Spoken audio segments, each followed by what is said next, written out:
Hello everyone, welcome back to Jasper's Game Week Aussie Edition. If you're joining us for the first time today, I'm John and this is Sarah, and we're from Meeples&Dragons. We're coming up on Game 2 for today with Game Master Alek. We'd like to thank Alek and his merry band of adventurers for joining us today, and thank you to our friends at Ardent Roleplay for hosting us on their Twitch this week. If you're curious about how their augmented reality system for TTRPGs works, head on over to their site, ardentroleplay.com, and check it out. Don't forget, you can influence the game through donations to give advantage, disadvantage, rerolls, and more through the Tiltify. There's woodland animals, triggering traps, and all sorts of fun for you to get up to in this game. We'll pass you over to Alek now. Thank you for joining us.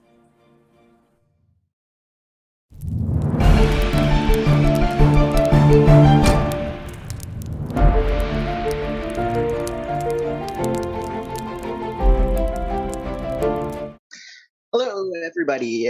Hi, and welcome to what is this, game 3 or 4? Oh my goodness, of Jasper's Game Day stream of today. Numbers have never been my strong suit, which is why I'm running online now and have the computer doing all the math for me. My name is Alek. I will be your DM for today. I don't really run on streams and stuff like that a lot, but if you're over around Melbourne, you can play you can play Adventures League with me and the Melbourne community down here, and that's probably where you'd see me elsewhere. We are about to play a game called East of the Sun and West of the Moon. And before we get into that, I have to before I get into that, and introduce our wonderful cast of characters. There are a couple of things I need to hit on first. First off, again, this is all for Jasper's Game Day week. Jasper's Game Week. It's a week's worth of it's a week's worth of charity streams for a great cause, and besides being able to donate to have various things happen to the players in these streams, we're also they're also hosting a giveaway to be drawn at the end of the week. You have the chance to win a copy of Van Richten's Guide to Ravenloft, including both the standard and alternate covers, which will be shipped directly from Wizards of the Coast before the release. The drawing of this is going to be on the 8th at 10 p.m. And besides that, you can also maybe win a year's GM subscription to Ardent Roleplay's augmented reality app and the deck of 75 high fantasy themed AR encounter cards. This one is also going to be drawn on the 8th at 10 p.m. So for this game, go into the front one. You would be able to win a D&D Beyond digital dice blacksmith dice pack. There's a lot of dice in that, which includes 8 digital dice sets in bronze, copper, Damascus steel, electrum, gold, iron, platinum, and silver. So there's lots of stuff being given away all week, and involve yourselves in that way.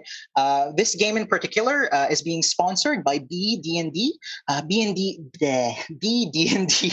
are a New Zealand-based husband and wife team who are very passionate about Dungeons and Dragons.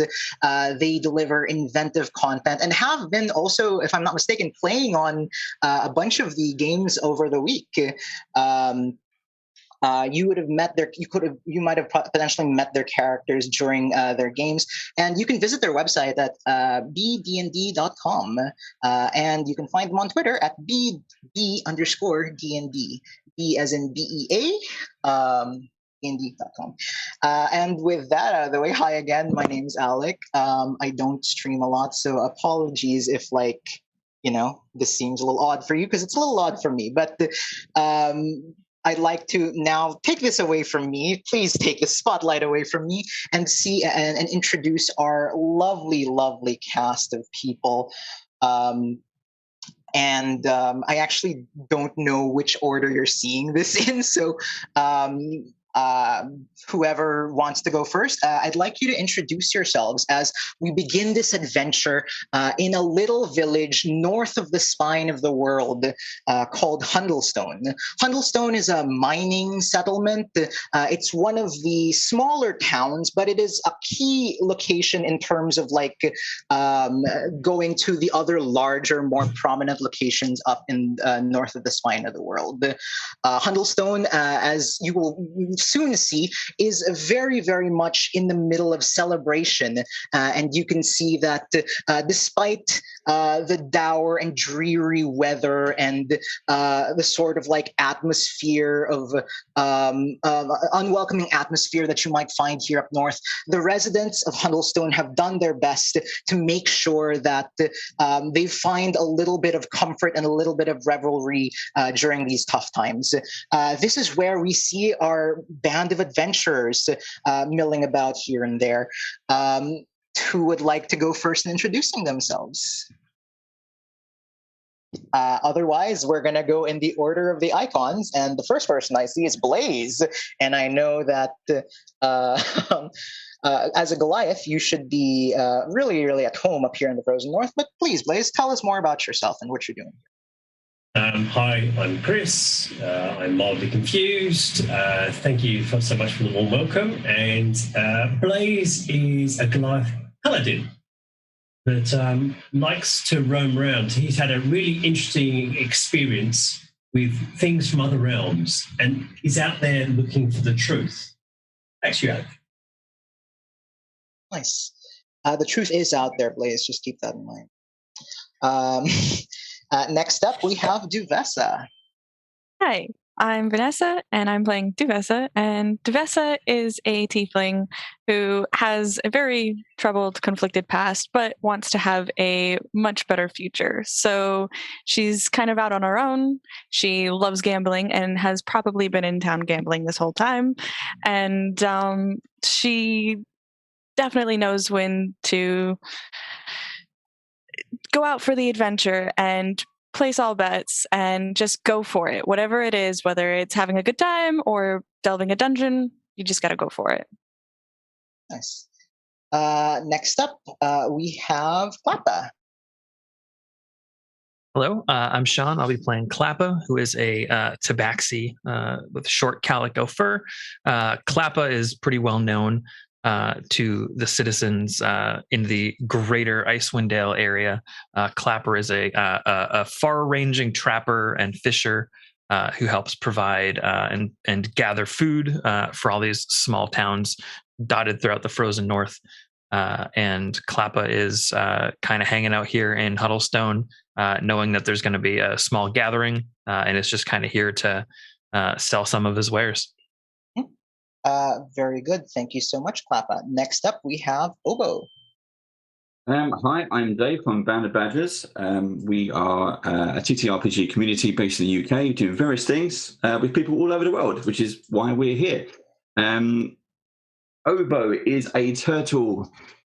He's all kinds of mixture of fun, anxiety, and good nature. He's completely in love with everything that's green because he's green, and he roams from story to story, adventure to adventure, just popped out of thin air and gets on with it.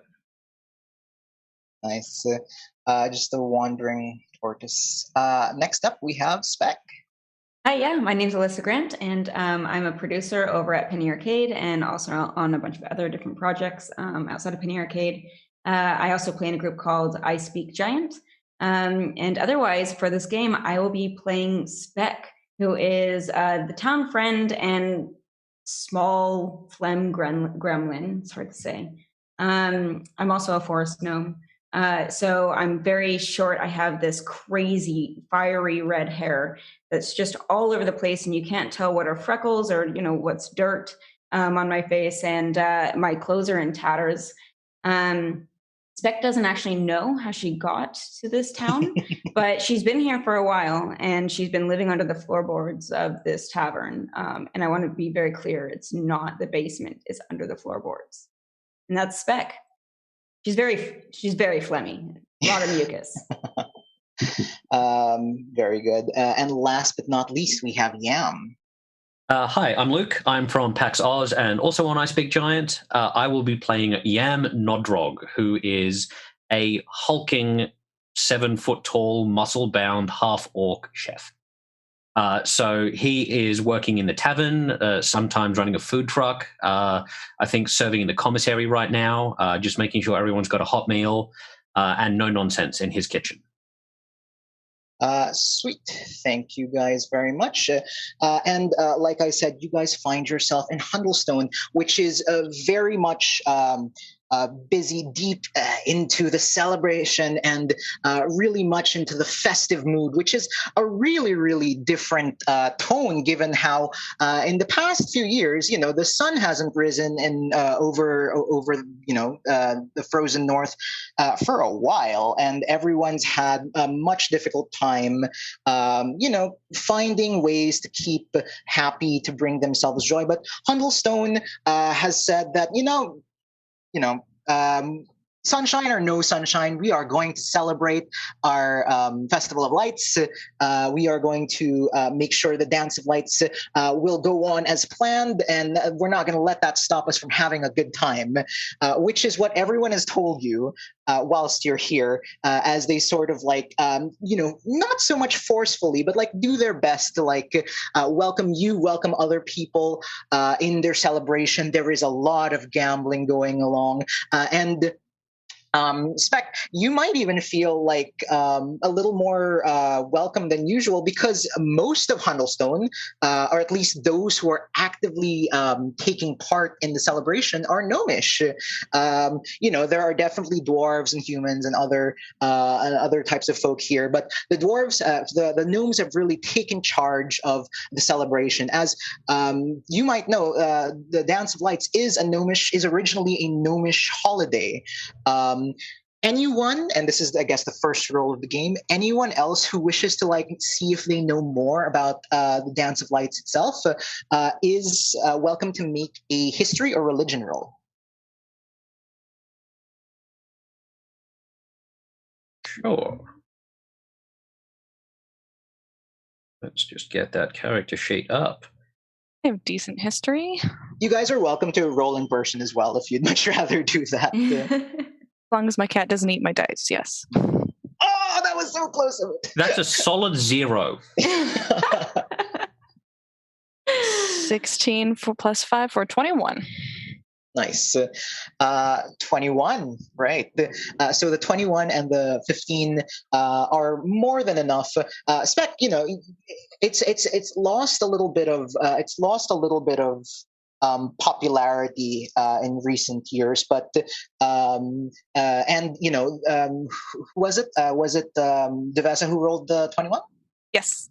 Yes, you would know that you've heard of the Dance of Lights, and it's mostly like a joyous celebration. That the gnomish deities are a little more on the mischievous side, but you recall in your reading, in your learnings about this holiday, and that is that the Dance of Lights is primarily one of merrymaking, but also illusion and trickery. That is sort of the aim of the holiday. Gnomish folk use it to sort of play good spirited tricks on others, and celebrate sort of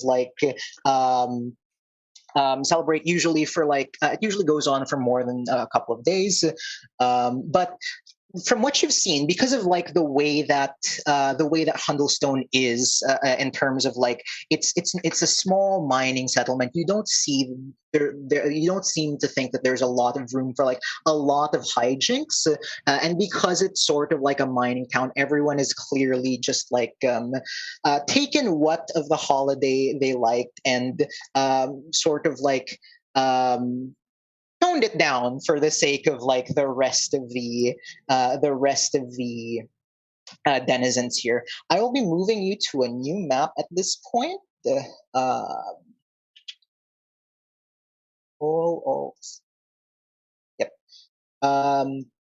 And you will find yourself in town as soon as it wants to cooperate.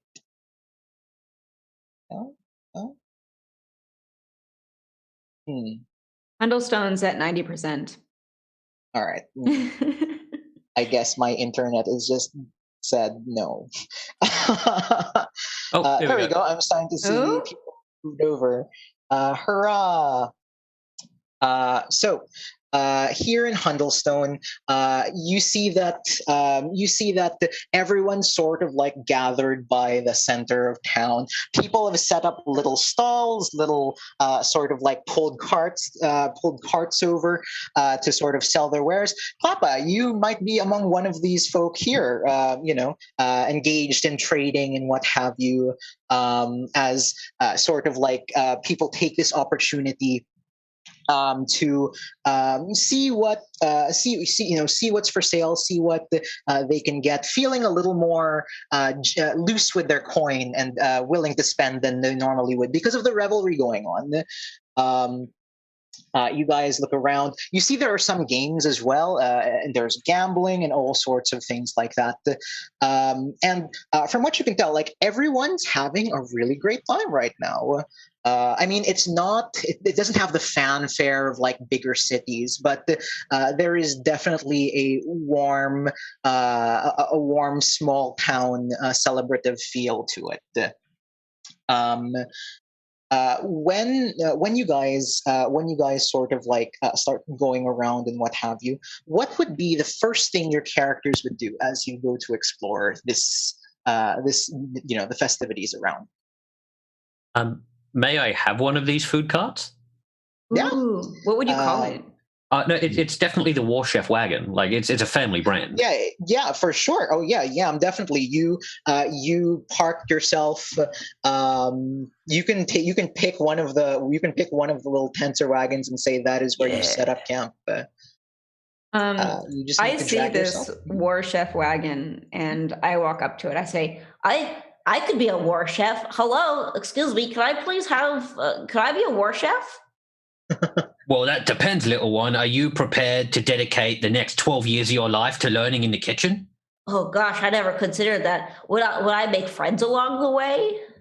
No, you'd make food. That's what being a chef is. But then, like, doesn't food make you friends because you serve friends your food? That makes you business, love. Oh, business equals no friends. Excuse me, I'm sorry, but I think I've come to the wrong place. I need to go find other friends. All right. You don't want food then? Well, what kind of food do you have? Are you my friend now? If you buy some food, love, I'll be your friend. Oh, that sounds great. Okay. What's he making? How much are is there the food? seasonal dishes for the festival? No, not really. But you would know that up here in the north, most of what they consume is either game animal like hare and deer, or everyone's favorite knucklehead trout. It's fish soup. I love fish soup. You look there like is someone who no likes better fish soup. Food. Yeah. Okay. So how much does it cost for your friendship and soup? 2 coppers for the soup. The friendship's free. Oh, what a How deal! generous. You should be able to drag your character. I noticed you were like. Yeah, I was trying. I can't seem to click and drag. Huh. Oh, I know what it is. You are on target. So up on the left-hand side, yep. see that it has to be the little square thing, and then. Perfect. Cool. Yes. Yes, Let's because claim... the other one is target. Let's not make myself a target just yet. Don't worry about it. But yeah, you set up camp. You set up sort of like your stall, and you see besides the gnomish folk like celebrating and what have you, there is a dressed in sort of like peasant laborer type garbs. A centaur woman begins walking around as like obviously looking for something, and as she passes you guys, she kind of looks at Obo very strangely, as she says, "Excuse me, are you?" Before she can finish the sentence, Obo, can I have you roll on the wild magic search table, as we just got someone ask to hurry it along and hopefully make you a sheep.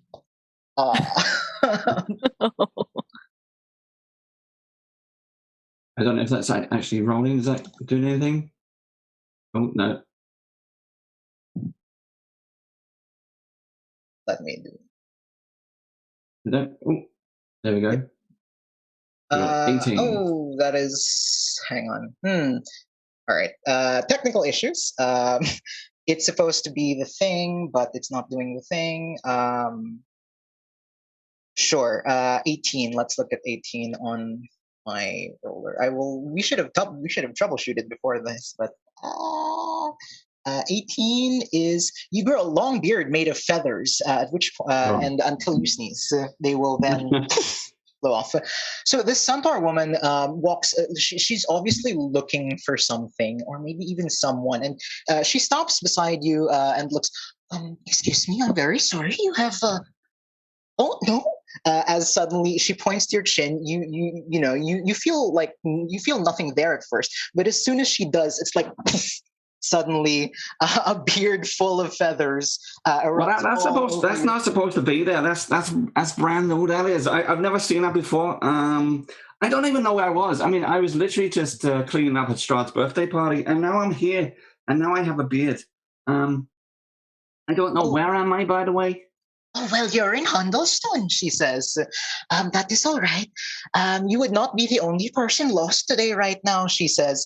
Very, trying to reassure you, obviously. But then perhaps the statement that you are not the only lost person today is not as reassuring as she thinks it might be.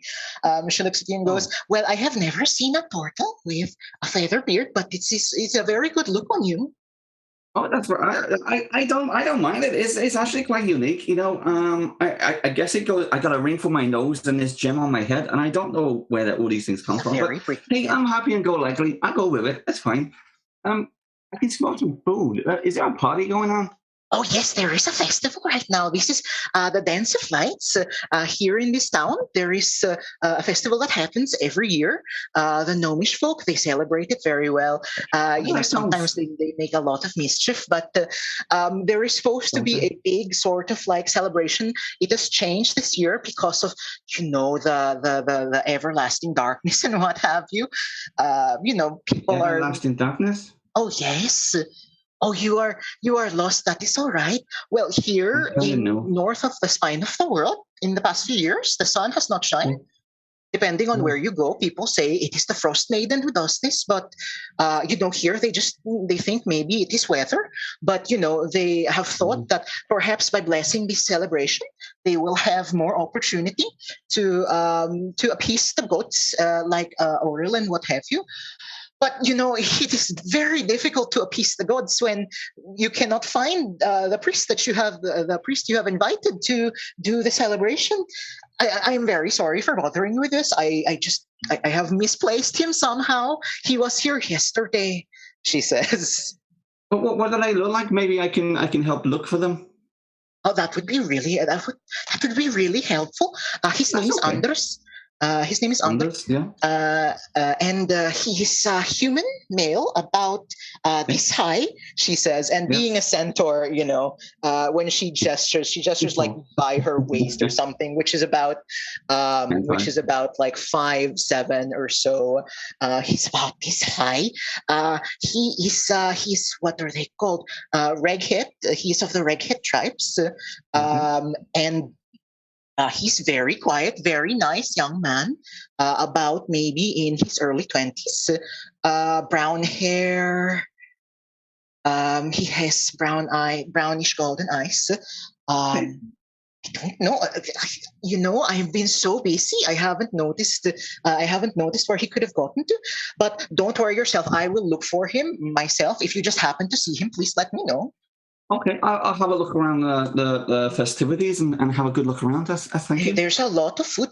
You see, she points to Klappa over there and goes, that nice gentleman over there. He always sells very great food like fish and what have you. I always, whenever he stops by, I always make sure to come by from him. She says. Oh, that's fine. I'll go follow my nose then. That's okay. Thank you very much. Enjoy. What was your name again? Sorry, what was your name? My name is Runa. Runa. Okay. Nice to meet you, Runa. Thank you. It's nice to. I did not catch your name. My name's Obo. Very nice to meet you as well. Most people say, "Oh no," but it's Obo. That is a funny. That is because it is very close to your name. I understand. It is, yeah. But hey. And she waves you goodbye as the rest of you might Runa might sort of stumble beside you guys. She's quite large. The horse side of her is like the size of like one of those big Clydesdale type horses. As she walks by most of you going, "Oh, excuse me," like every now and again, she will ask you about. She'll go over to where Duvessa and Blaze are, and she will ask, "Pardon me, have you seen a human man about this tall? Looks a little bit out of place because of all the furs he wears." I don't think I have, unless he's a gambling man. Oh no, I don't believe he gambles. I don't think they do anything like that. He's a very religious person, so maybe not. I don't think I have. Is he missing? Like has he not missing? She like quickly goes, "Oh no, not missing. It is maybe I have misplaced him. Maybe, I'm not sure. He's supposed to be around because he's, for the festivities, we have to make sure everything is celebrated well. And he is supposed to lead the celebration, but he's not here right now. And I have not seen hide nor hair of him. But where did you last put him? Was he? Well, he is staying over at staying over at the blacksmith's house because we don't have a lot of inns, and he is a guest of honor. So I remember speaking to Roscoe, the blacksmith, and he was saying that he was here this morning when he woke up to tend to things. But that Anders had left, so we thought he had just come here to the celebration, but he's not here. He's supposed to be here, but he's not here. That's odd. Well, I'll keep an eye out. Yes, please do keep an eye out for him. She tells you as she sort of goes, "Excuse me, Blaze, you're one of the Blaze and Yam. You're like some of the few people who might match her in height, honestly. So, when she passes by you, she's like, oh, excuse me. Like she's quite surprised to have to be looking someone near eye level as she like shimmies past you. But you see this woman is very much like, she doesn't seem bothered by it, or at least she's trying not to seem bothered by it. But as you guys continue going through the celebration and what have you, can I get everyone to make me perception rolls?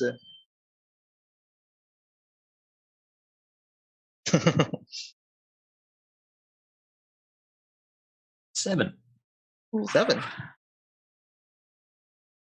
You've got your eyes on just potential customers, you got no time for just chitter chatter. Nice. Solid. Got a 23. Ooh. Nice. Ooh. Spicy. Klappa, as Klappa, Spec, and I'll say even Blaze, 12 and above, as you guys are sort of enjoying the game and what have you. you overhear Runa like talking to other people and being like, no, he would not have left, would he? And you catch bits of her conversation, but because she's sort of like hard to miss and has been going around everywhere, it's not a huge town, so like a big 8 to 9 foot tall centaur just kind of like walking all over the place, subtly looking for someone, is not as subtle as she thinks. And with the room, sorry, yep. Oh, so I was going to say, I'd like to walk up to her, soup in hand. And I kind of dribble it all about me. Like it's all down. And I say, "Oh, darling, you are excuse me, miss. First of all, it sounds like you misplaced one of your friends. And do you need any help? And secondly, have you tried this soup?" And I hold it up to her and kind of slosh it up on her a little bit. "Oh, thank you," she says. She takes the bowl from you, and you see like there's like a very clear like desire for her to take the end of her apron and kind of just like wipe your face with it, but she holds back and she says, "Oh, this looks like very good soup. I will definitely have some after I find my friend. Yes, my friend is missing."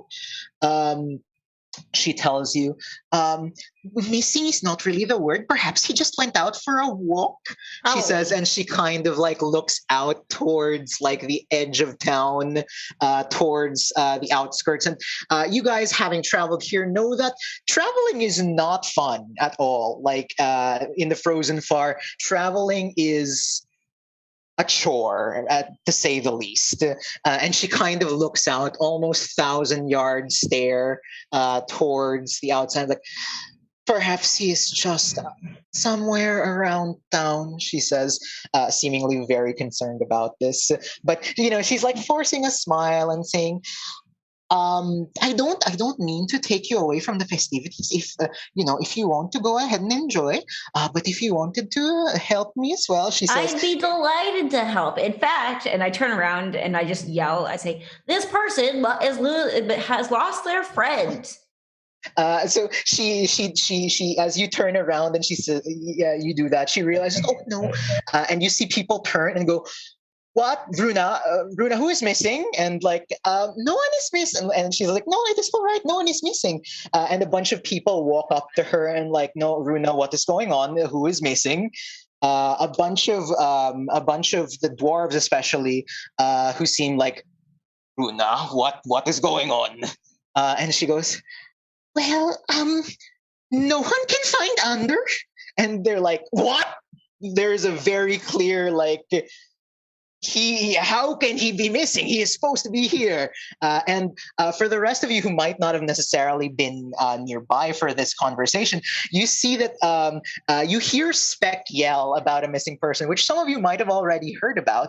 But as soon as like the rest of the festivities catch wind of this, the mood changes ever so slightly. Like people are still enjoying. There are still gamblers gambling, drunks being slightly not drunk, but like, people enjoying their drink. But people are like, what's going on? And there is a clear like whisper campaign going through the town right now. Like, Under is missing. This is not good. And she goes, "No. Ander has probably just gone out for fresh air. My friend here," she says to you, she says, putting like her hand on your head, which I think is about maybe the only thing she can reach. "My friend here is about to fetch him. He's fine." Oh, yes, he's completely okay. He's just gone out for a stroll, so we're just going to go grab him. But I was just curious, does anyone here want to walk with me as I go take a stroll as well? You see people go, like the general townsman, like, "Runa, what is it? Do we need help? Do you need help or not?" And there's like a clear hesitation amongst most of the people to do anything about it, because it's like, I don't really. She looks out at the crowd, trying to see if anyone else is willing to join this sweet little gnome who has volunteered to help her in her troubles. Lappa at this point has circled most of the different food wagons and stalls and has kind of sidled up to Yam at this point, who we've done a few trades in the past. Mhm. I've got a pack laden with knucklehead trout, just reeking of fish. Have sort of stopped to focus and listen in on this conversation about a missing person. And Clappa turns to Yam and is just like, "Oh, someone's missing. Missing people up north usually means dead." I just It does. It's nice to see you so enthusiastic about the prospect as always, Clapper.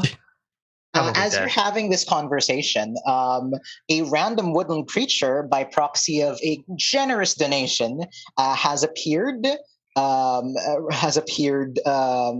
the random woodland creature is a badger. As you guys are having this conversation, Please, I'm so sick of cooking fish.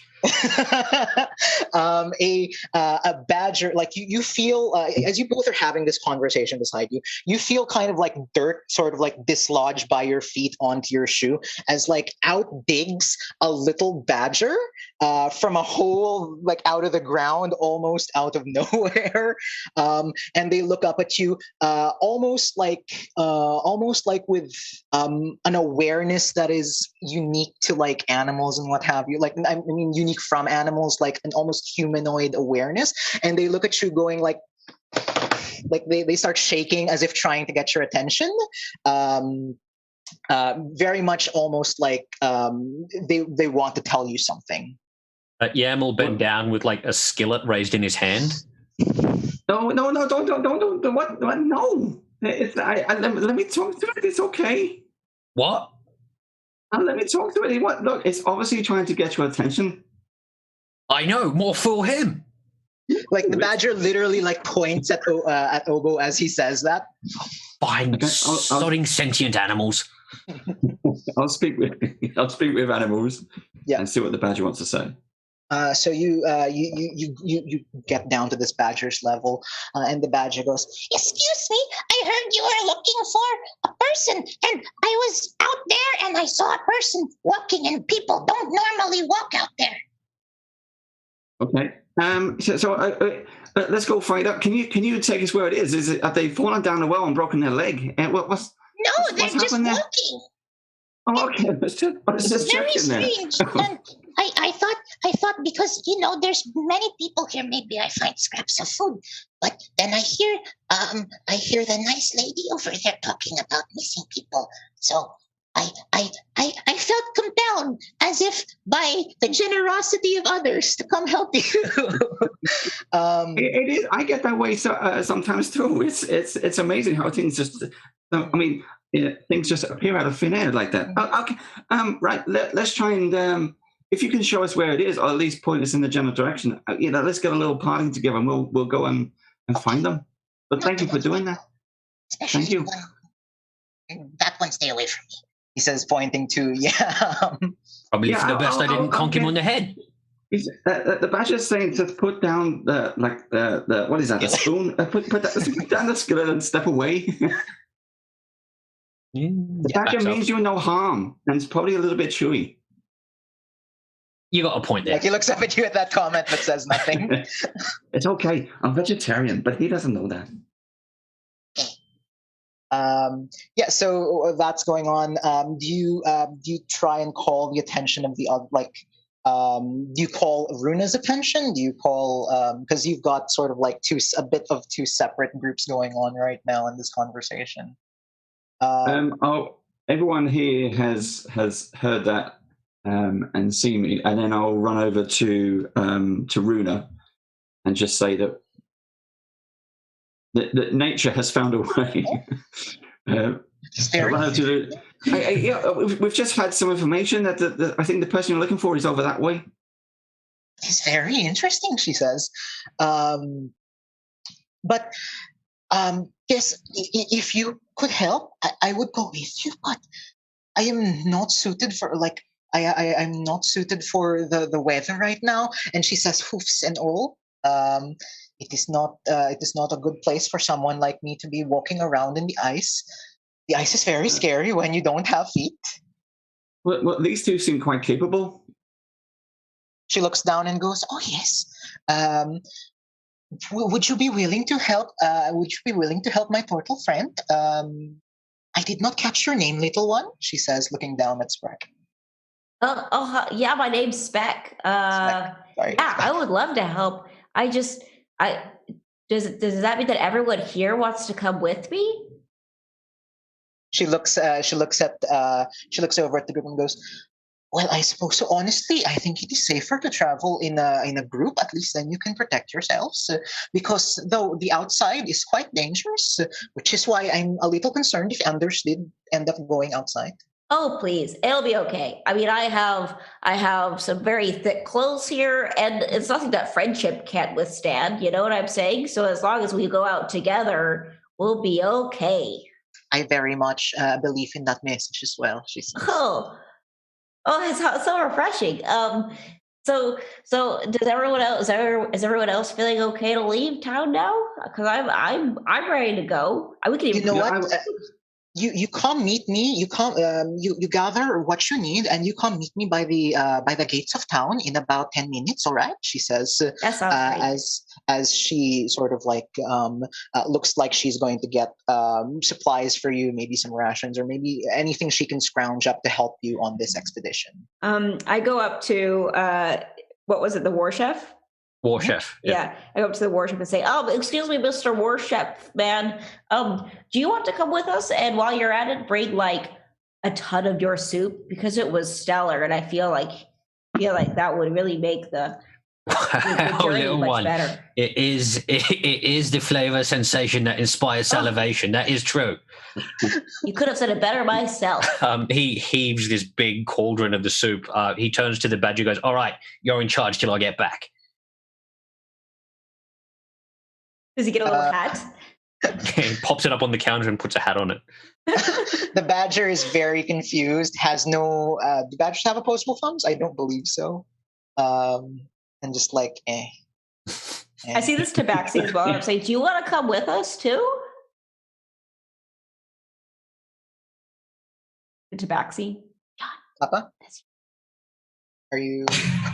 I'm trying to think about what's in it for me, but sure. I got to make sure that Yam survives, because who else is going to buy my knucklehead trouts? Oh, is that the war chef's name? Yam? Hi, Yam. I'm Speck. What's your name? What's the tabaxi's name? The name's Klappa. That's what everybody calls me. Nice to meet you, Speck. You can tell he likes you because he's not clapping. I don't know what that means, but that sounds great. I put my hand forward to shake your hand. It's very goopy. You get a paw that shakes your hand that is as fishy as yours is goopy. Yam looks around and he sees Blaze standing on the far side of the camp, like head and shoulders above everything else. Right, if we're leaving, we're taking him with us. He walks over. The other tall person. Yeah. The 7'7" Goliath, dressed in full plate mail with a shield, a warhammer next to him, sipping from the world's smallest teacup. He's just been watching all this with wide eyes, just following the conversation through, looking at Obo, looking at the badger, and then kind of peers down at the group. I'd be delighted. Let's go. Are we bringing the badger? No, he's working. I don't believe that's possible, but sure. This tea is delicious. Badger, like, almost as if like to accentuate that statement, the badger sort of like tries to move the ladle in the soup and ends up just like knocking it in. I believe that's a health violation. Let me help you. And with one very large arm, just kind of just stride over, pick the badger up, tuck your arm, pat it for a bit.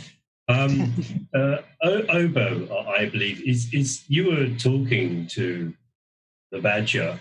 They're my little furry friends. I talk to all kinds of animals. And they should just hand it to you like a large dog, because badgers are the size of like... Yes. Yeah. So just hand it to Obo. I don't think he should cook. No, maybe not. Badger was she wanted. I think... Here go, Badger. Run away. Otherwise you'll become soup. Kind of bend down towards Speck. So, madam, are you leading this expedition? I don't know if I'm leading it. We just had to go on a walk together, really. If you want to be the leader, you're welcome to be the leader. I'm okay with that. As you're debating who is leading this, and because you did try and shoo the badger away, the badger kind of like tries to tug at whatever clothes Obo is wearing in a kind of like, wasn't I leading you in the direction? I'm the leader here. No, but yeah,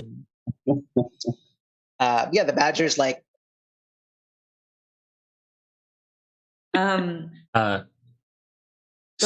Still down by that other campfire, Yam holding his cauldron of soup will go, what about you, Pinky? You coming with us? Sounds like great gossip. I'm along for the ride.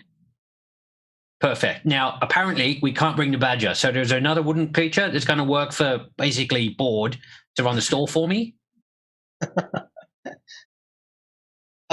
you can look around trying to find a woodland creature that can perhaps has better training in like cookery than this badger does.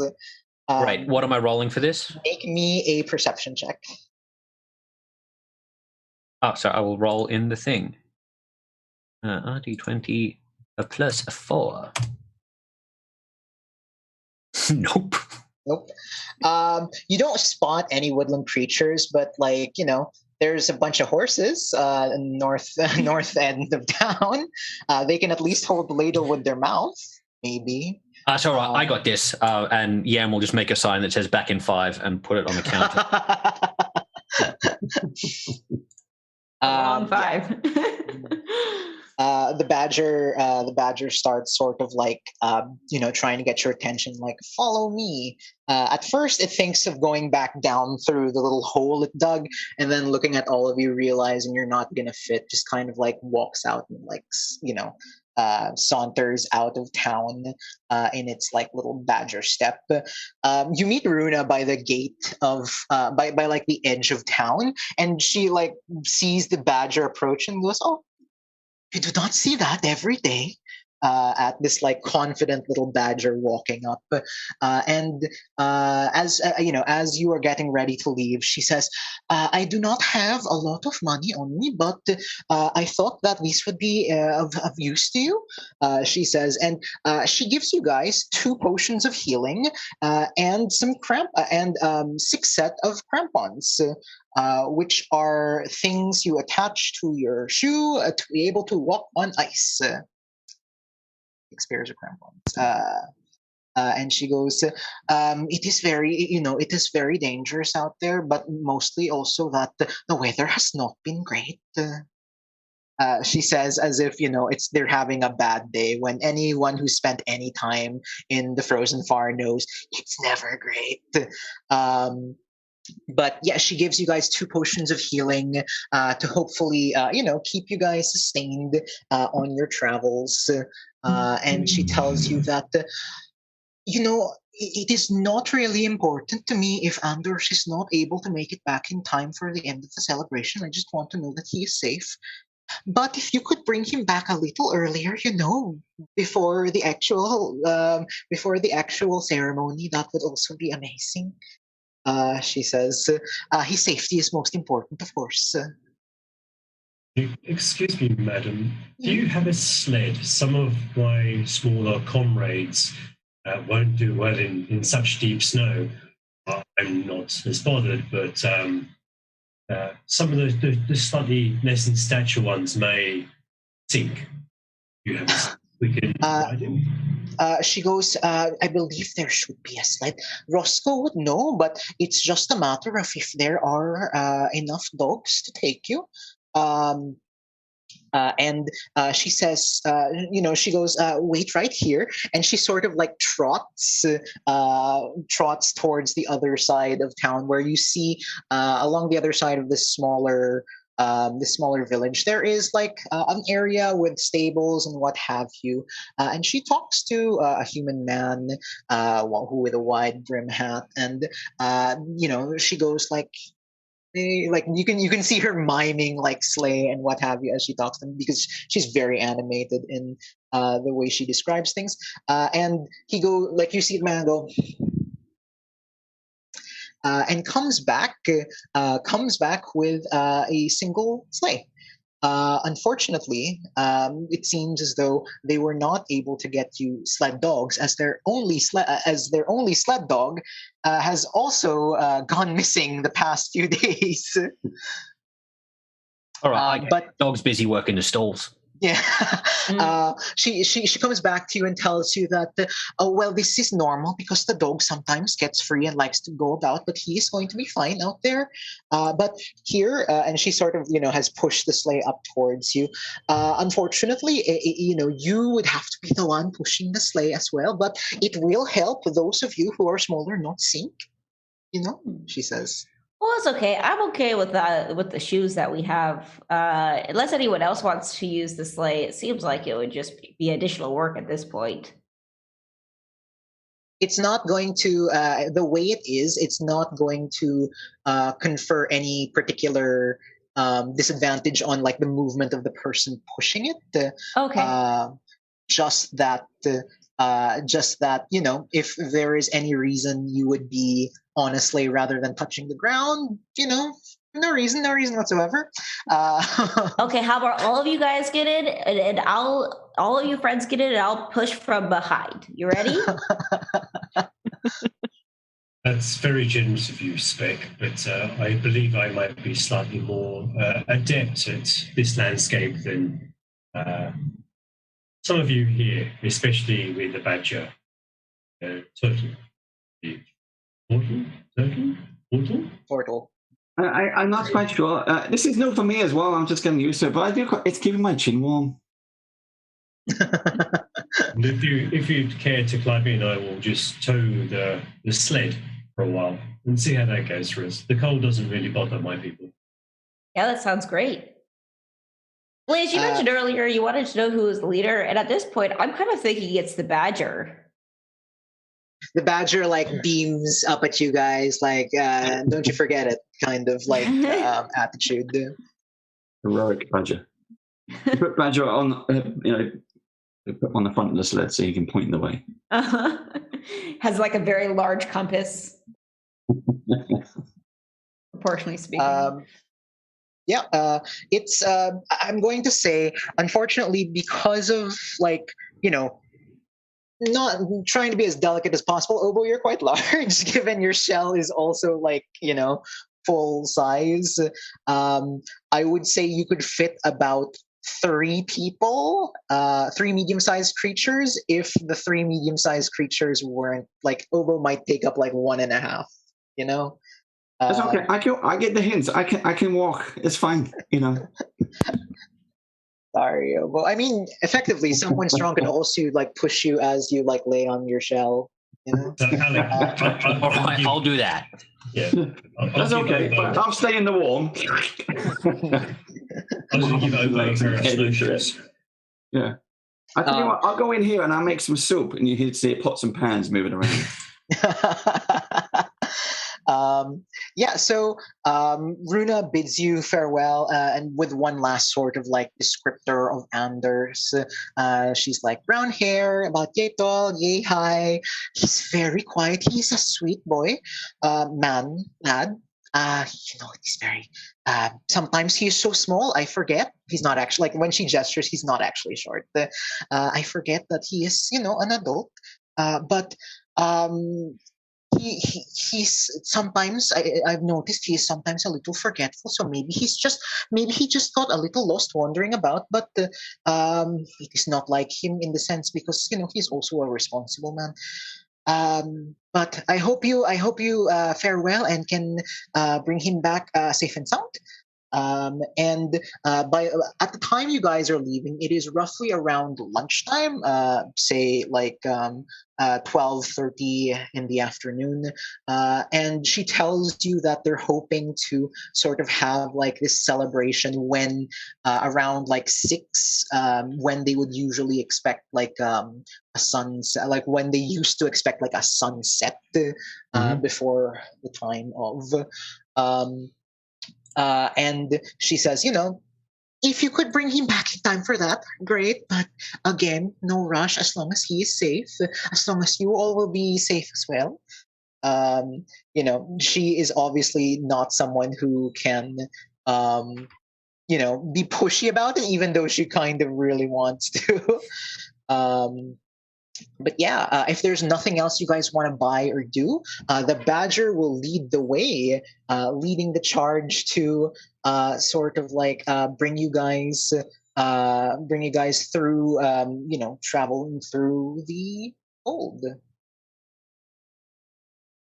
Mm-hmm. Sweet. Do it. Alrighty. So at this point, so the Badger is like helping you guys traverse. Can I get a survival check from everyone? Because the Badger is helping, I will lower the DC rather than giving you advantage, just so that, because it's uniformly around. So I want a group survival check. 17.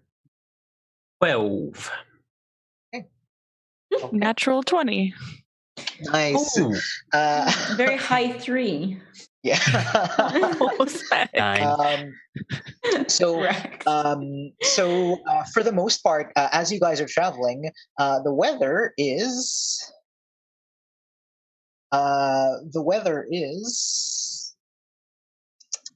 10 degrees colder than normal, as the wind is blowing really strongly across.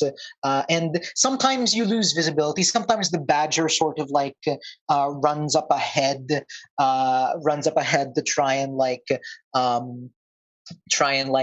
just get you there quicker, not realizing you lose sight of him, and then he runs back to make sure you can find him.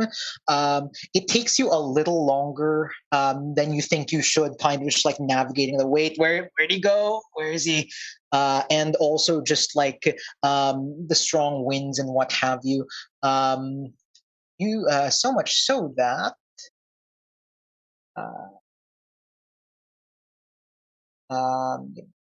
why is it not rolling?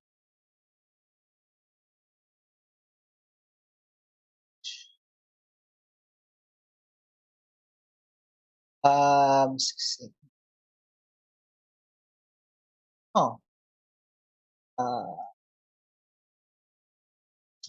I think we said Yam was pushing Obo in his shell. Yes. And he'll lean down, kind of stomping through the ice. It's funny. I always thought crampons were little bread things you put in soup. It's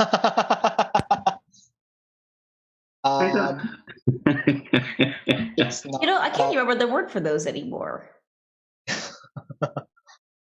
So 16.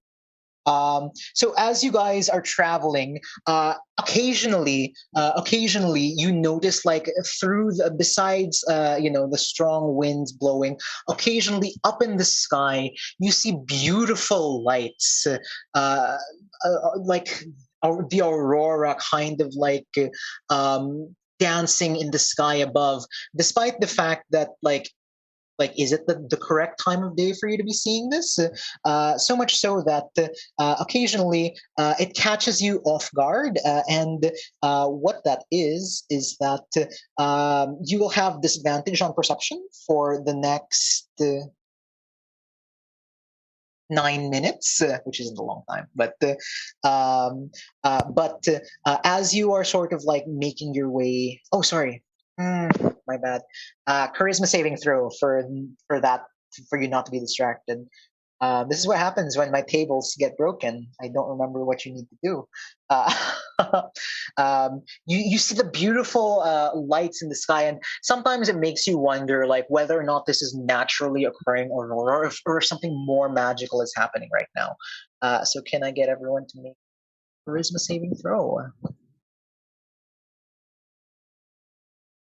16. Nice. 10. All right. Also 16. 14. Oh, natural 20. Ooh. Nice. Even with the 16, I'm gonna just go ahead and say that Klappa is incredibly distracted by the pretty shiny lights up in the sky. They are beautiful. Like they're in like shades of blue, green, purple, pink sometimes. And despite the cold air, what is it called? Despite the snow and flurry sometimes obscuring your view. Okay, every now and again you see that. Was it Duvessa who got? Yes. Was it? Yes. The 10. Duvessa, you feel like you look at this and like are fascinated. Like, is this magical? You don't think this is naturally occurring aurora. Like the fact that it is so prevalent, despite like the lower visibility, makes you think that maybe something really is up here. And for a while, you will be a bit distracted by that. That only manifests in a disadvantage on perception, nothing more. And okay, eventually, the badger leads you to a sort of like more wooded area, which at least protects you from the harsher winds.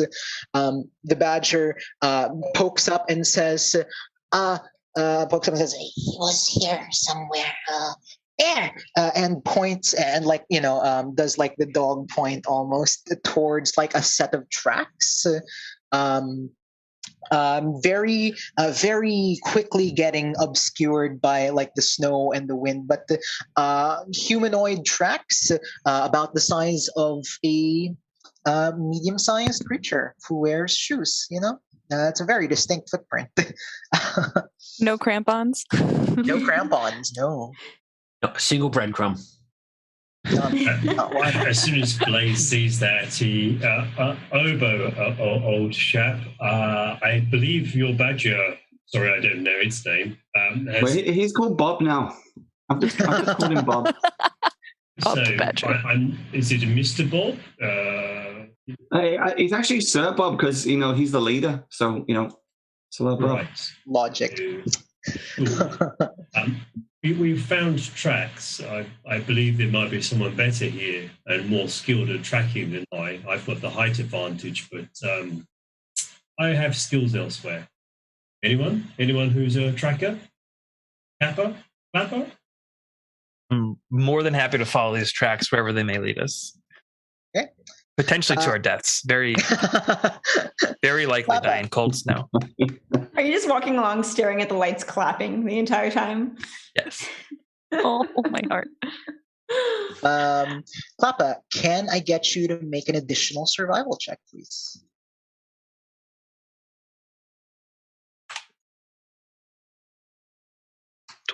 Ooh, so close to not 20.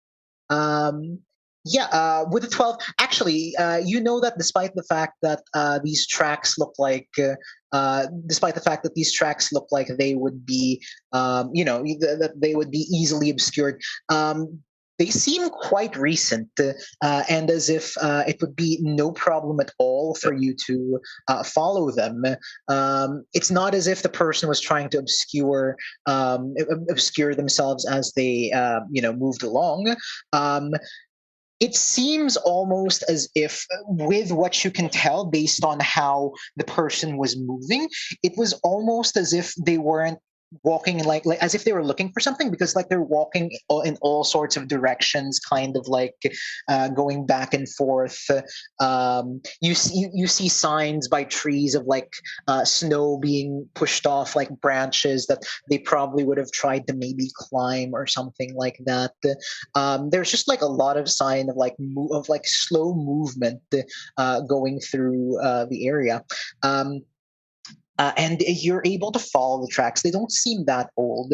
You follow the tracks for maybe about another, you're about to follow the tracks for a few minutes or so, but the badger is like, okay, I've done my job. The badger kind of like pulls on Obo's clothes and goes, yes, Bob, what's you done? I've done my job, so yeah. Thank you There very are much. lots of scary things in this forest, so you be careful. I hope you don't get eaten. I don't care if he gets eaten, but I hope you don't get eaten. he says, like obviously pointing to Yam. Okay. Good to know, Badger.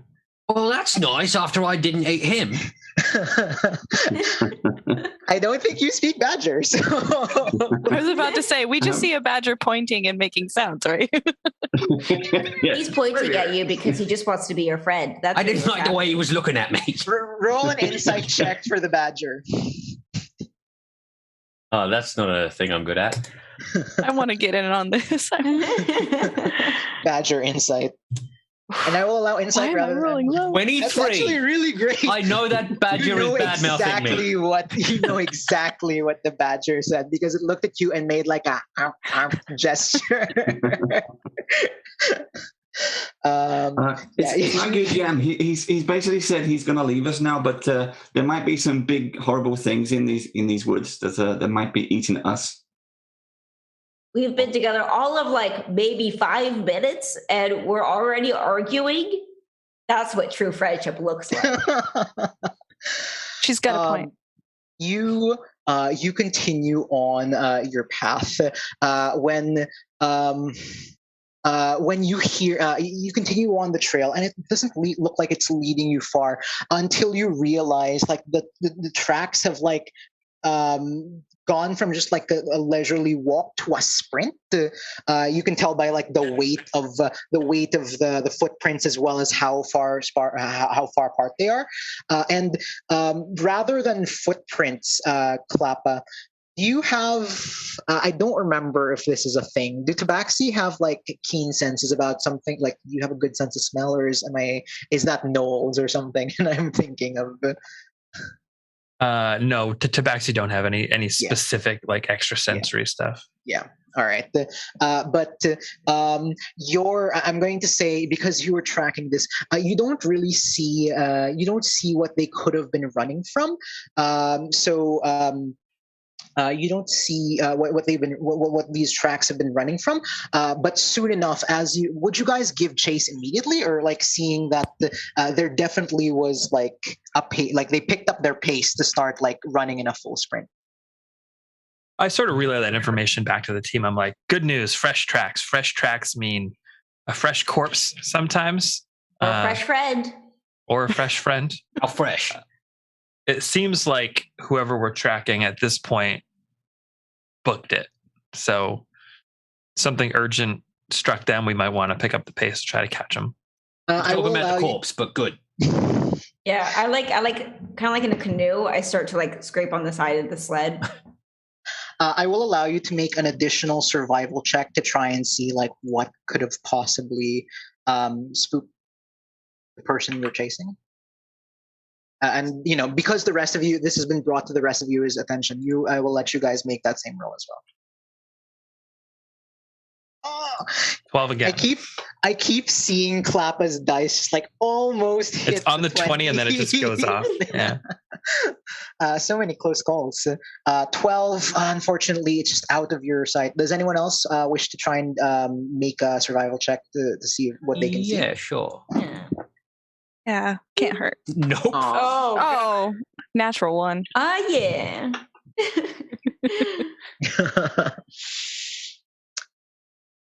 Good thing it counts the first time it stops and not when another die knocks it out of the way. Otherwise, that would have been 2 ones. But I think for the natural ones on survival, it was like their tracks, only to realize those were the badgers as they scampered away from you. Is it like backseat driving where people in the sled are just shouting, going, like this way, that way? But with a 23, Obo, you see that.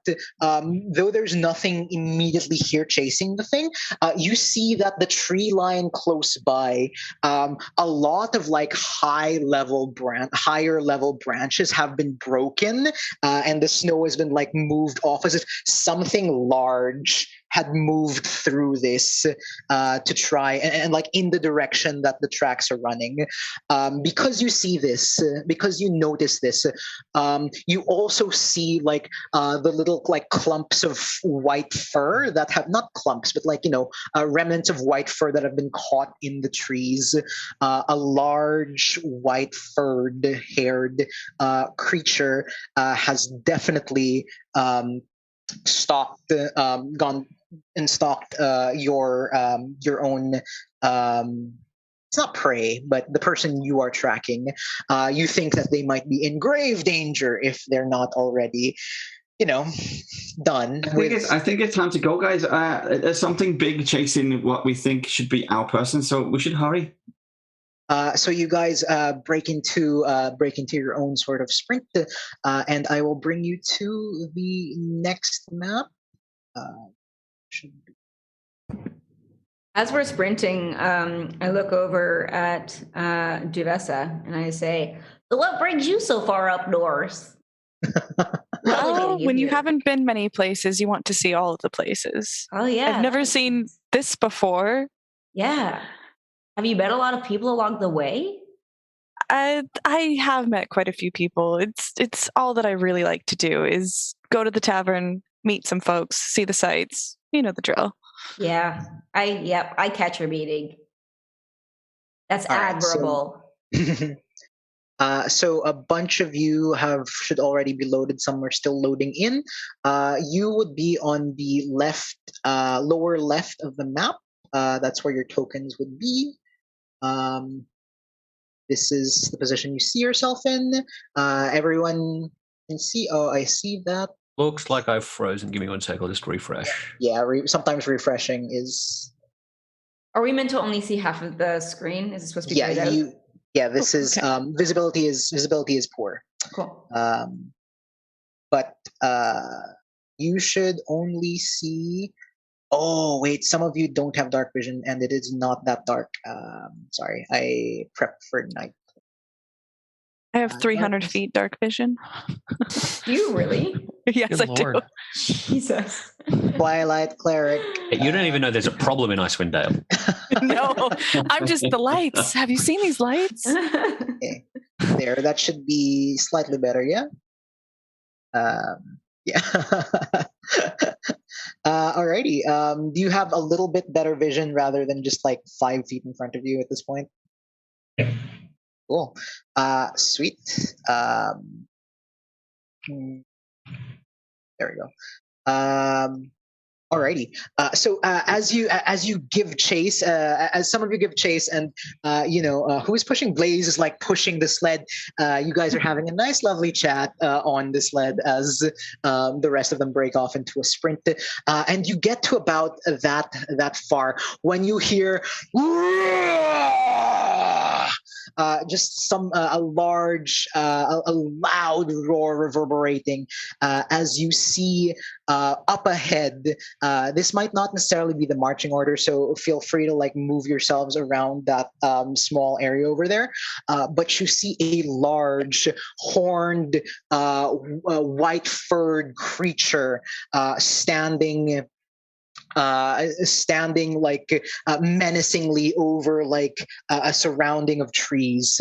Those of you who have traveled a lot in the north would recognize this as a yeti.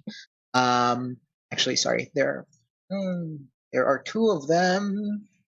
And they seem to have like pushed past trees. They seem to have pushed past trees and are loudly just like threatening something. And rather than hear him, you see sort of like a figure like swing what looks like a staff, like trying to fend them off. And this is about the point in time you guys arrive. Does anyone like say anything to announce their presence, or do we just jump into initiative and have your actions speak for themselves? So in my experience, most of the time anger occurs because of some underlying issue. There's a lot of sadness. So in my mind, there's just a lot of loneliness happening right now. So I think that we should just talk to them to see if they're okay, if they want some friends. Okay. You proposition. No, that's what's what I'm looking for. You propose this to the group, and the rest of you may consider that as I will have everyone roll initiative. So the thing can automatically do the initiative, or you can roll it yourself. But essentially, you'll see on the screen there's like a little fist icon. If you right click it it'll make it a pop out, and that will show like the initiative order. All you have to do is click the little die beside your character, and that will roll your initiative. That's Brad. Yam will lean down to Obo and go, right, you a ramming speed kind of fellow? Yeah, I think so. All right, hold Let's on. do it. Let's go for it. Go! Whoa! So, alrighty. Sorry, I missed that. Where was the? Where is it? Yeah, I lost. Sorry, I rolled it for you just because. Thank you. Okay, thank you. But for the sake of later, so on the right hand side there are a bunch of icons. Yeah, the one that is a fist, which is the second one, should be is like a combat tracker. If it can be like a pop out, or I mean, it can be its own little window if you right click the icon as well.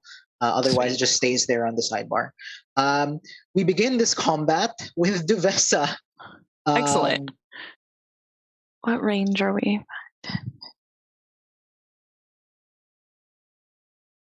Oh, I just want to say thanks for the raid. Dude, Tamiko F, thank you for the raid. That's rad. Yeah, thank you. That's awesome. The what? Sorry. Oh, you just got raided on Twitch? Oh, I'll pretend I know what that is. Sorry. I don't really know if we're going to be fully engaging, so I will take movement probably 10, 15, 20, 25, right about there. And I will...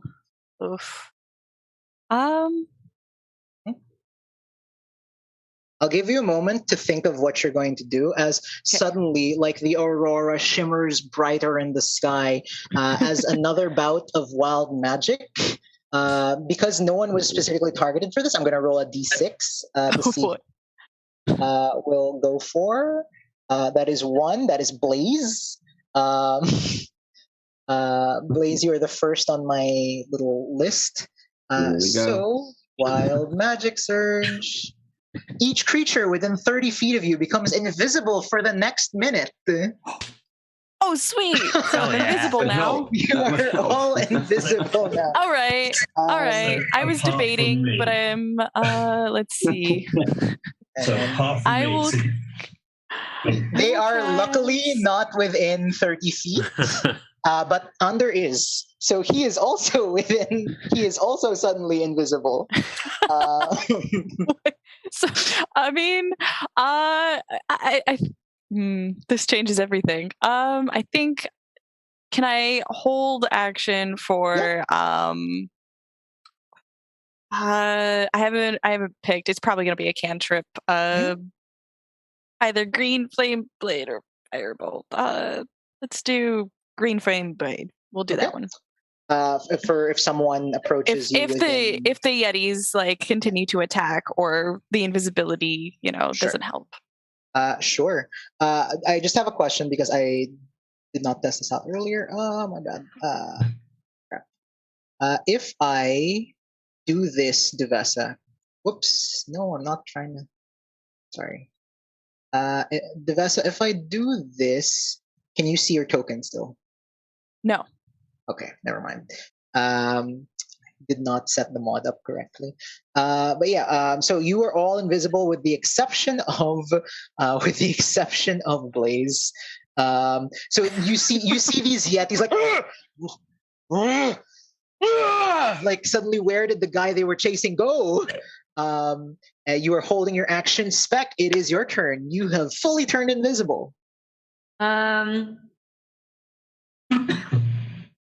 Okay, so I guess what I'm gonna do is walk up. Where exactly are they on the map? Hold on. Oh, you don't have visibility, right? Give me a moment. Let's just make it globally illuminated. Remove token vision because we don't need that right now. It's not that dark. Oh, there they are. They were behind my my little chat. That's what was going on. Oh, that's what it was. Okay, so I'd like to run up to them. My map is loading again. There we go.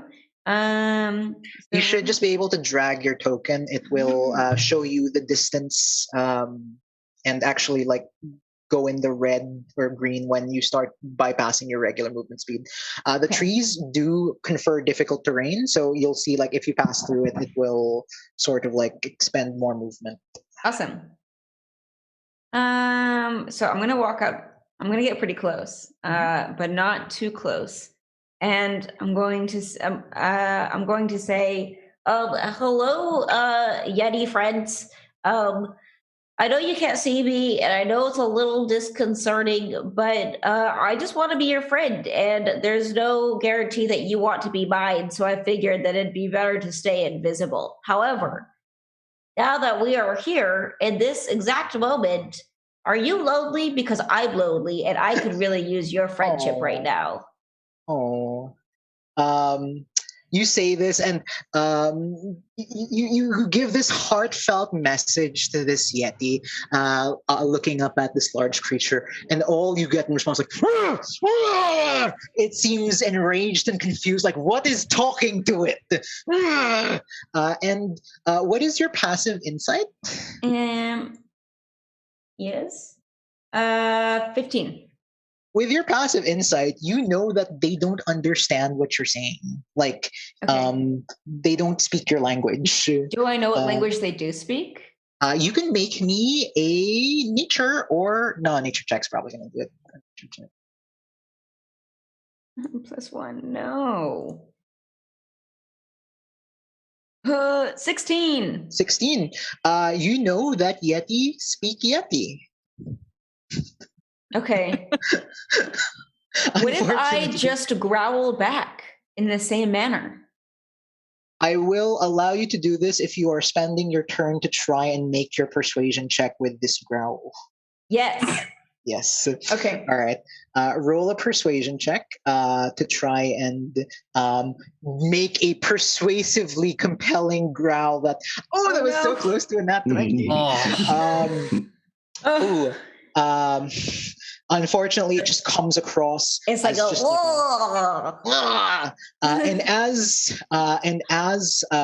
and as Spec growls from invisibility, we have another wild magic surge. This one specifically targeting Blaze. Sorry about it. You are transported to the astral plane until the end of your next turn, after which you return to the space you previously occupied or the nearest unoccupied space. So suddenly, until the end of your next turn.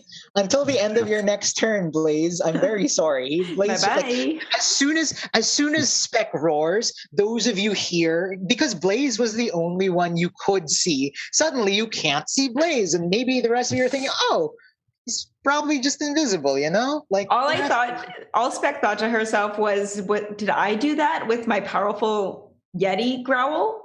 Was that me?" Very unfortunate. I'm so sorry, Blaze.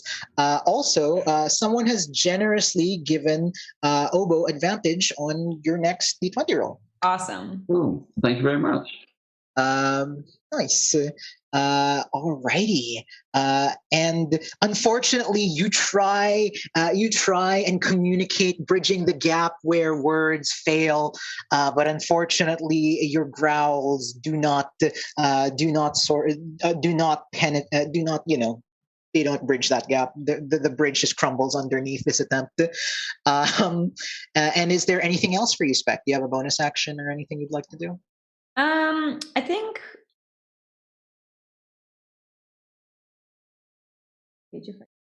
I guess I'm not engaged, but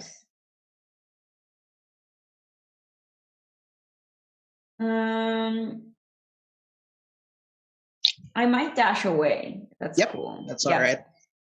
So may I just like dash kind of behind these bushes? You can go behind the trees. Like I said, they are difficult terrain, but the map kind of automatically accounts for that. So when you go through it, you see the distance you can move on it. Okay. Yeah, I'll just dash back here. That's what I'll do. Yeah, sweet. Sweet. Alrighty. I was gonna say you see Ander, but I realized no one sees Ander right now. Ander, you don't see Ander, but what it is you hear like trees rustling beside you guys, and a voice next to you guys, Yam and Klappa. A voice goes, I don't know who you are, but I assume you're here to rescue me. Hopefully, the soft voice says. And as they do so, um, as they do so, um, they look at you, Klappa, and they give you. They look at you and go, "Oh wait, no, I can't see any of you." I was Never like, mind. they don't look at me. No. No one sees anyone. I forgot. You just hear. What happens is you hear like rustling through the trees, and Klappa and Yam. Someone just like oof walks into like what? Hello? Is someone there? Just like obviously disoriented as well because you're all invisible. You can't see each other. But that was his turn. He had to dash through. The Yeti, on the other hand, very confused, growls, tries to make their way. They saw rumbling here, so they try and walk through the trees. They walk to where they thought the last person they saw was, which was Blaze, who is no longer there. Your held action can go off if you want, Duvessa. They're not attacking, so I'm still gonna. They're about to. But I mean, but they don't see us, and I figure if they don't see us, then I don't want to set up something that will make them see us because it's gonna make my weapon glow green. Yes. So I'm waiting till it actually attacks or tries to or it actually hits somebody. Like I need to see. Otherwise, I'm just like stealth mode. So it's going to try and attack the rough space in front of where it was. So Klappa, you are the one there, like roughly beside where Blaze was. So there will be 2 attacks at disadvantage against you. You're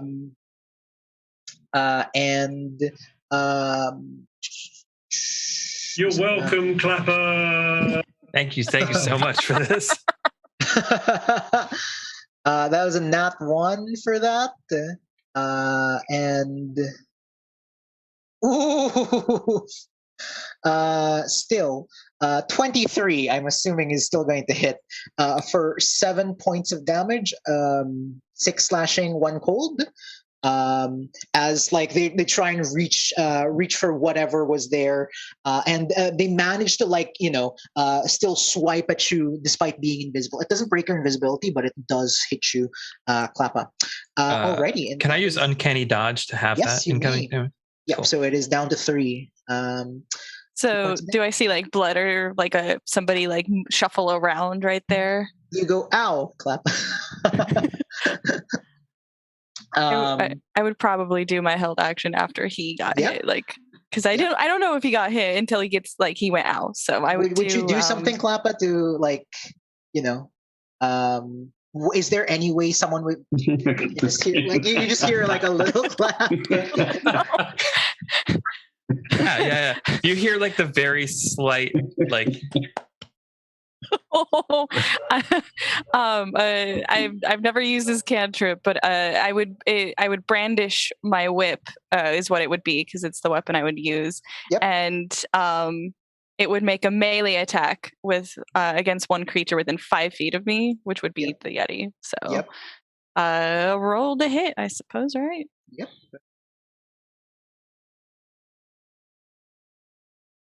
15 plus what is my just an 18 is gonna hit, so okay, so it's a 19, I think. Yep. Yeah, plus 4. So yeah, all right. And then it's D8 plus my whip stuff. So that's 8. That's a 1 plus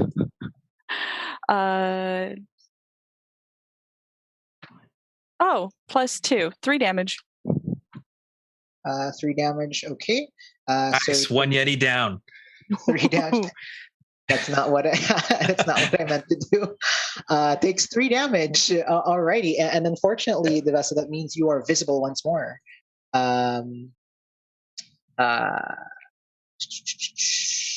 Attacks or cast a spell, yes. Alrighty, but that is it for the Yeti's turn. Klappa.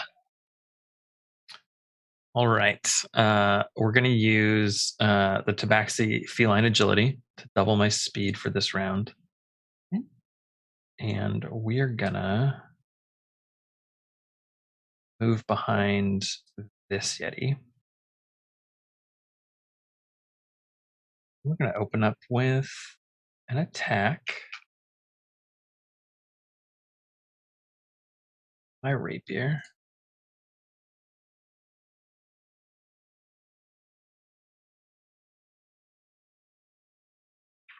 I'm assuming I get a sneak attack on that, yeah? Yes, you are unseen.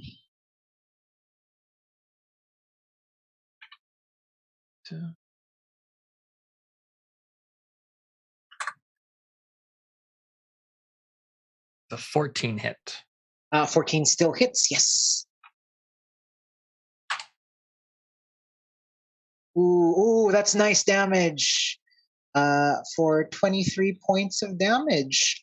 Is he surprised? That would be an auto crit if he's surprised. No, unfortunately, they were already on the rampage. All right, 23 damage. Nice. You see you take a big chunk out of this Yeti. Alrighty, but unfortunately, that also means you are visible. Anything else for you, Klappa? Yeah, let's go ahead and try to hide.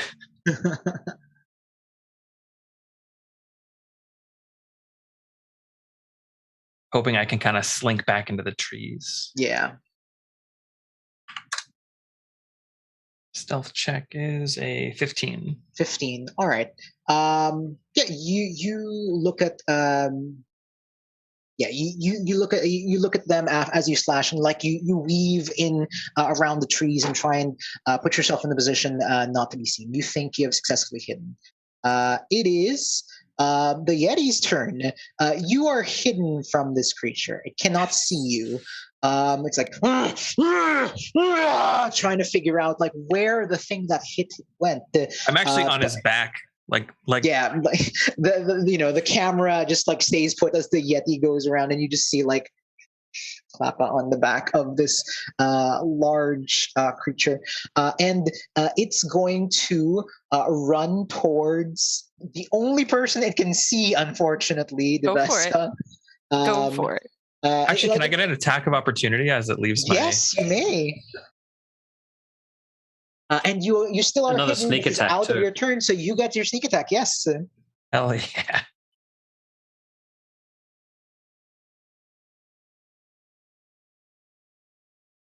I just picture Klappa like clapping with daggers. All right, on the attack of opportunity, that's a 20. Are you rolling these with advantage? I am not. You should be. You never know. Yeah. You never know what can happen. Oh, so close. But close. Yeah. All right, so he takes another 21. Oof. Big oofs. You see this Yeti is horrendously injured. Very, very badly hurt. And it will make its attack against Duvessa. It's like it turns around, but it's like, but the attack will still go through because he wouldn't have. Oh no! Wait. When you attack, you come out of being hidden. So he's That's about true.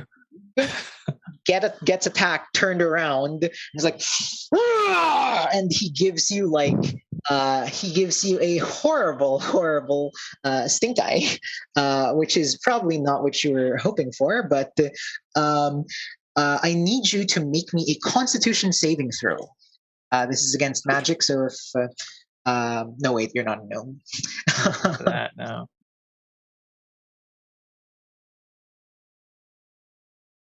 18. You succeed. Means cold damage. Can repeat saving throw. Target saving throw. You are immune to this effect, and it is save or suck. Nothing bad happens to you. As it just tries to, like, it just turns around. Effectively, you hit it for a lot, turns around and gives you the stink eye, and nothing really happens. Alrighty, very good. That was that Yeti's turn. Doesn't get to do anything else. Obo, it is your turn. Okay, Yang mentioned earlier about pushing me, like driving me into the Yetis. Can we still do that? Yeah. How would we do this? I assume Yam would have to be the one pushing you. Yeah. I can hold my. I'll just stay inside my shell, ready. Yeah. Looking at the Yeti. We can save our ramming speed maneuver for when I roll more than a 7 on initiative.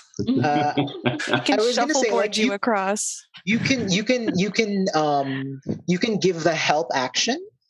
That is what you're doing. Like, I'll balance the shell ready, and we'll point in a direction. And Yam can just. I feel like it's kind of a hammer throw maneuver where he spins round in a circle, just get momentum, and then launches. Just use his leg and just like. Sure. You give him the help action, and we can have him do that on his turn. I will give you the stats of our rock, which is to say, like a thrown rock, like the kind giants and that sort of thing throw. So it'll be Yam. That will be your. Actually, no. I can command a strike on my turn. Oh, okay. Which is like to give you an action using one of my actions, or one of my attacks, rather. Yeah. Okay. So if that is all Obo is doing right now. Yep. Blaze, you return at the end of your turn. You return disoriented. You were in the astral plane for a split second there, are now back. Not sure what happened. Not sure what happened, but unfortunately it does state at the end of your turn. So you come back like, what? And now the Yeti is like full on in front of you, just you. Yam, sorry, Blaze. Yam, it is your turn. So is the sled still invisible, or is the sled not invisible? It's not invisible because it's not a creature. Oh, okay, cool. Yam is going to, in the crook of his arm, first he will launch Obo into the closest Yeti. Mm-hmm. Hold on tight there and fling him into it. Right. So this will be his first action using Commander Strike. Mm-hmm. So what I do with this is, on my turn, I forego one of my attacks to give Obo an attack, adding a d8 to any damage that you deal. Mm-hmm. Okay. Sweet. So what I'm going to do is, because you've come up with this this crazy double team play here. You have 2 attacks at this level, yeah? Mm-hmm. What I'm going to say is the way this works is you'll use one of your attacks for Commander Strike to be like a weird, like spinning turtle attack maneuver. Auto attack. And you will use your second attack to make the throw. We will give the throw the stats of like a rock, which is like a rock when a giant or a great ape throws it, which is 4d10 if you can successfully fling it. So you have advantage because Obo is helping you. Obo can only make his attack if you make your attack. Okay. So is this the same as just a thrown attack for me? Yes, so a thrown attack. Strength plus proficiency? Yes. Okay. Actually, just strength. I unfortunately do not believe you are proficient in Obo. But you have advantage. So strength advantage. First one? Could have picked Obo as a musical instrument. Is a 19. That's that actually is. Just roll for crit. Roll for crit. You might crit. Boo, Shaun. I do not crit, but a 19 is 19 enough. Definitely hits. You throw Obo. Roll 4d10, and Obo, roll your attack, and you get to add a d8. Okay, so damage on that is quite big, 15 and 24. Ooh. Alrighty. 24 apply damage. And then Obo, you get to make your attack and then D8 to the damage, right? I do. However, I've rolled a natural 1. However, I do have my advantage on a D20. Yes, you do. The donation. So that is a. It's fortuitous. And then I get a +8 on that. Ooh, it's really, really bad. Okay, so I got a 10 on the attack. Oh! Unfortunately, 1. not quite enough. Very unfortunate. You throw Obo. It sends him slightly. It sends it like he makes impact, but not quite enough to properly hit the Yeti. And as the Yeti is like hit with like that, the force of Tortle coming at him. Duvessa, you who are standing like right back there. Just like this large thing looks like it's about to fall on you, but doesn't quite happen. You see like a flash of your life before your eyes. Oh no, wait, is that your life or is it a wild magic surge? Attempting to, make things interesting. Really? No. I'm going to roll it again just because we have already had that. That's not fun.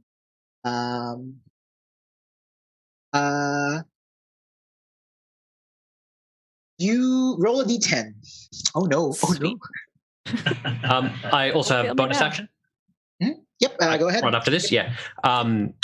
Yam, seeing this thing teetering back towards Duvessa, is going to like reach into the pot of soup with his ladle. And this is just a thrown action, but he's going to like fling a bunch of soup at the closest Yeti. You and the horns, you with the white, step up and have a bite, and just try to distract it. Yep. So it would just be like he's throwing a hand axe, but we'll see what. Okay, go ahead. Do your attack. And what did you get in that roll, Duvessa? Got an 8.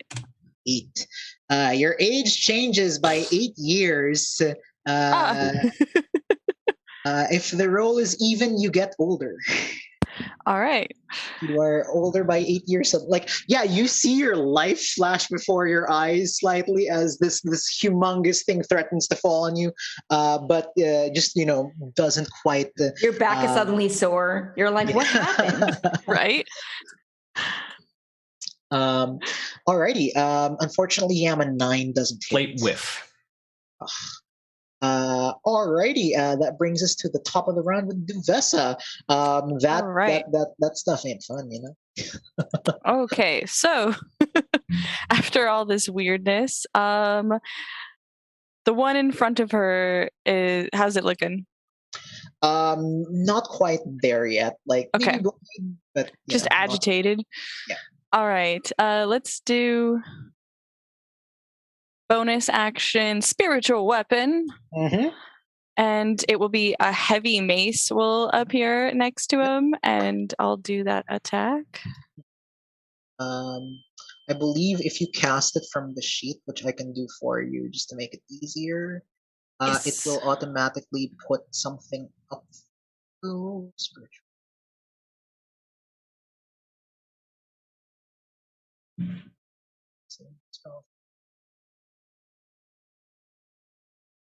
Oh, it doesn't put the thing. Oops, sorry, my bad. That's all right. Yep, I'll just put a little light there so we know that's your spiritual thing. Alrighty.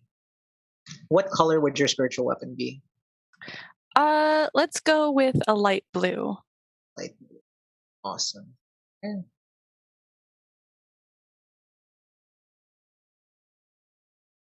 Okay, there you should see like a little glowy light effect happening beside you now. Perfect. Sweet. And then as an actual action, probably just another whip attack. Sweet. So a 15 will hit. And then you get to make your whip attack. Sweet. I'll just roll real dice for that. I don't think this hits. 9 plus 4 for 13. 14 will hit, actually. 13. 13 will hit still. Oh, Its DC is 12.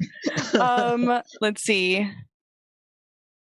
And Green Flame Blade is just the one turn, I think. So It's a cantrip, so you can. But yeah. well, it's, I already. Can I cast a because second it is a spell cantrip. after? Oh, okay. All right, then I will. Sweet. Green Flame Blade again. So a D8 with that, which is good because that was not so great. Plus one. Did the thing So again. 6 damage. Accidentally.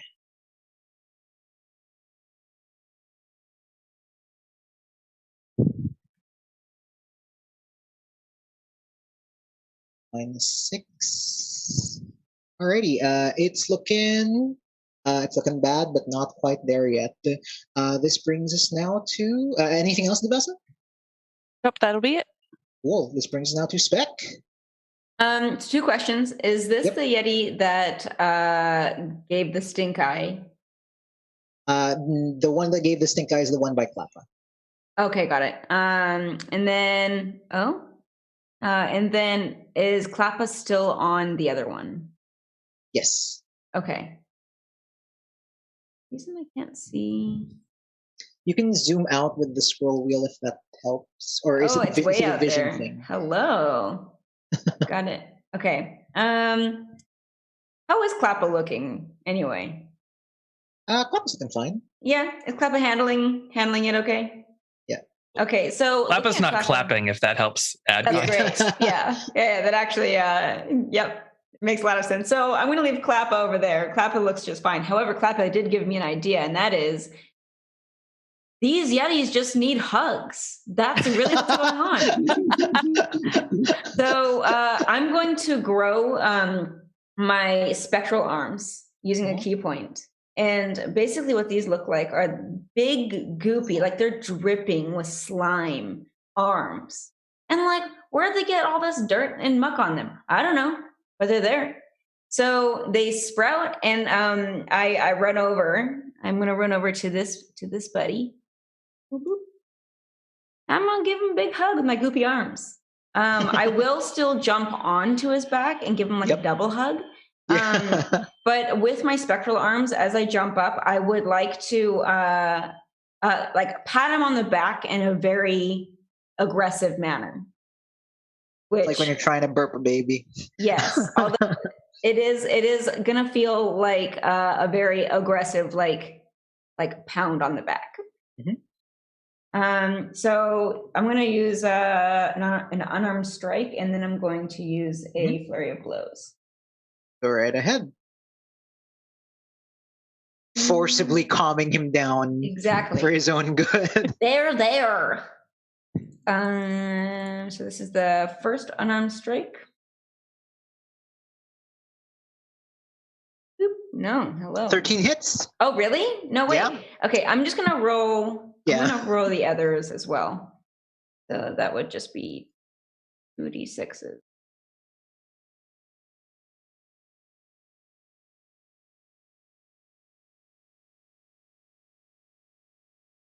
I see a crit. Hey. Wait. Yeah. Awesome. So one was a crit, and then So the other all one of still those hit. will hit. Yep. Yeah. All of them will hit with 1 crit. So that's 3.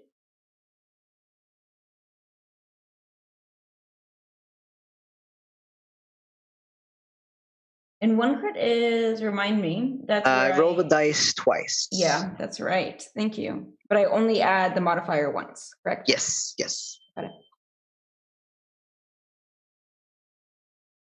Plus, I guess it'd be 9. Boop. Oh. So you thought that'd be higher, but Yeah. it's on you. But there should be 1 more attack, right? Because that's 3 attacks. Yeah, because I didn't add one of the d6s. So 16. Oops, sorry. I accidentally deducted that from you. So 18 overall. Yep. Sorry, Spec. Give me a moment. I accidentally applied the damage to you. It's okay. It happens. Apply damage. This thing's looking bad. Very, very bad, actually. A little more would have done it. Sweet. Anything else, Beck? I think similar to Klappa, I'm going to remain in the hugging position. Mm-hmm. Sweet. It is Under's turn.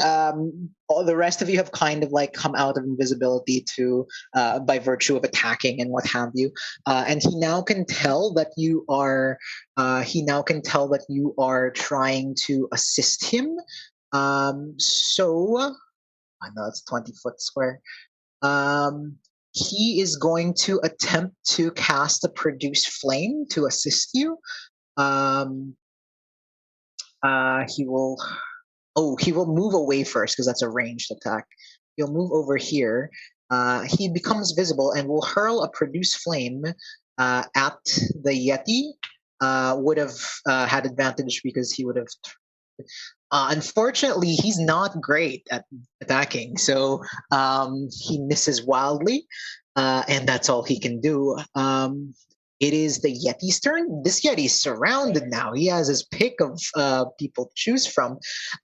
He's gonna go aim for Obo just because like Obo crashed into him. I'm still in my shell. Which means your AC plus 4, yeah? Or 2? It is. It's an additional plus 4. Yes, plus 4. So you see this Yeti angrily tries to attack you once, and the other attack will go to Blaze because Blaze appeared out of nowhere as well. Like, and so the first one is against Blaze. Nope, that was the wrong thing to press. Claw against Blaze, and then Claw against Obo. The first one. The first one will hit Blaze for 25 to hit. That is 5 slashing and 6 cold. Are you, as a Goliath, resistant to cold damage? I can't remember. Yep. Yes. So that is only 3 cold. So that's 5 slashing and 3 cold damage. Obo, because you are in your shell, the 21 will not hit you. As their claws start like trying to dig their way in. Nobody's home. Nobody's come home. back later. Klappa, you have this one. You have this one just like mono a mono staring at you. Yeah, we're gonna. I go before this one in initiative, so it should be advantage. See.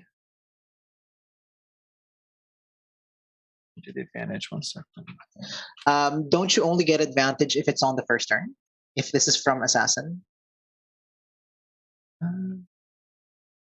Is this the assassin one or is this something else? Sorry. It's the assassin one, yeah.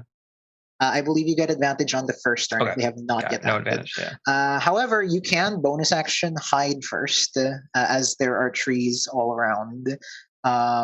You can move beside the rock and hide behind it, thus possibly hiding you and giving you that advantage. It's not a bad idea. I mean, this guy's looking bad. One more good hit, and you probably don't have to worry about his turn. Yeah, let's go with the stealth check first, so the hide. All right, I'm gonna try to hide in plain sight right in front of him. See Stuck beside the rock, just like bury yourself in snow.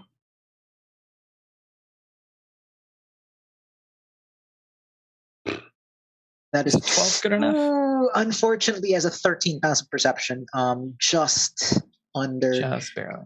All right. Just under. However, this reminds me. Let's see. Actually, before that, I almost forgot. You also have been gifted a wild magic surge. I want to see if this will help or hinder you. Invis again.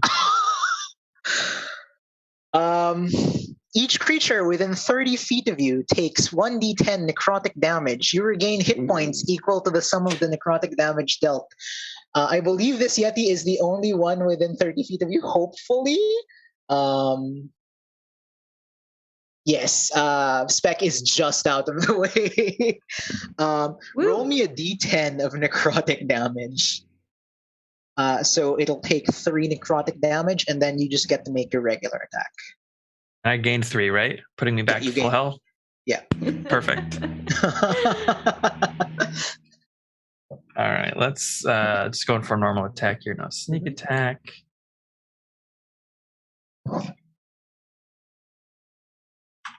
Does a... Nope, that doesn't hit.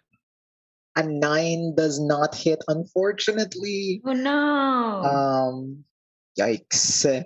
I mean, chat, if any of you wanted to give reroll to Klappa, now would be the time. Is Klappa clapping right now? Well, he's fine technically. It's just Klappa just got healed to full by this surge of necrotic wild magic that just sapped the life force of this Yeti directly into him. Klappa's feeling fine. There's no clapping There's involved no right clapping going on. Yeah. But yeah, so at this point in time, that's your action, bonus action. The Yeti will then go, it feels like this necrotic energy leaving it and giving you health for some reason. So you get the multi-attack on you, both attacks against you.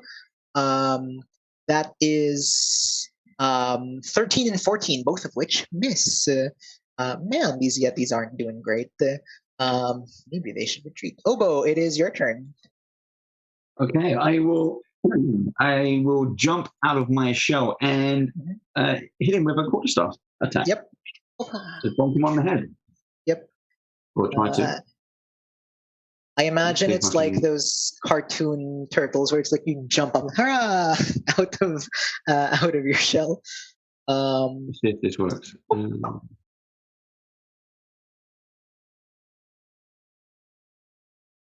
Oh, unfortunate. You try, but you try and give me, out of curiosity, give me a performance check right now.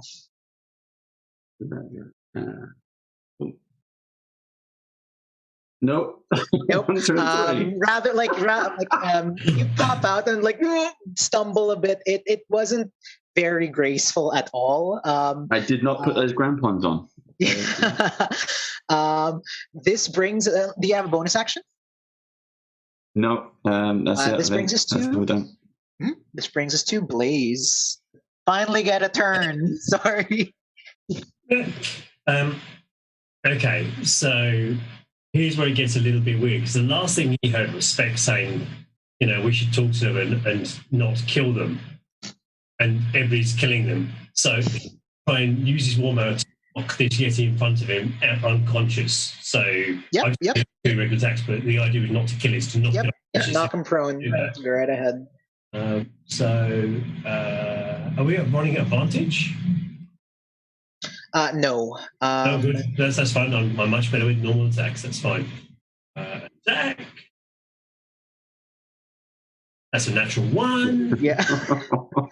It was oboes popping out. It's just freaked the place, right? He's right beside you. Like, what the hell is going on? And then he attacks again with his second attack. Mm-hmm. Wow. Literally, Obo has really just freaked Blaze out. He's just literally like, what? I don't understand what you're doing. Why are you dancing? Like, you're like, actually, what is this? Unfortunate. Any bonus actions, please?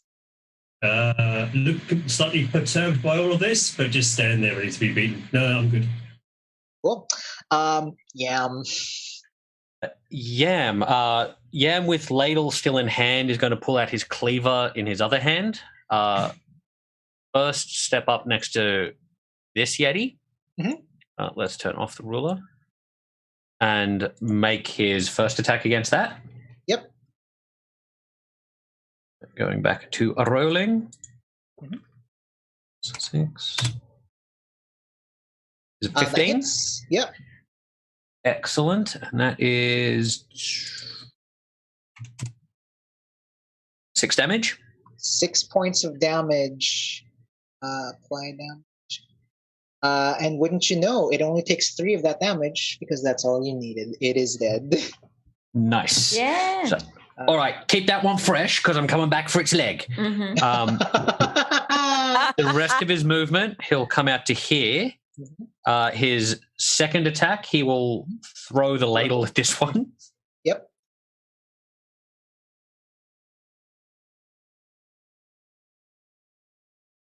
It's a crit. There it is, the crit. Which just bonks it on the head.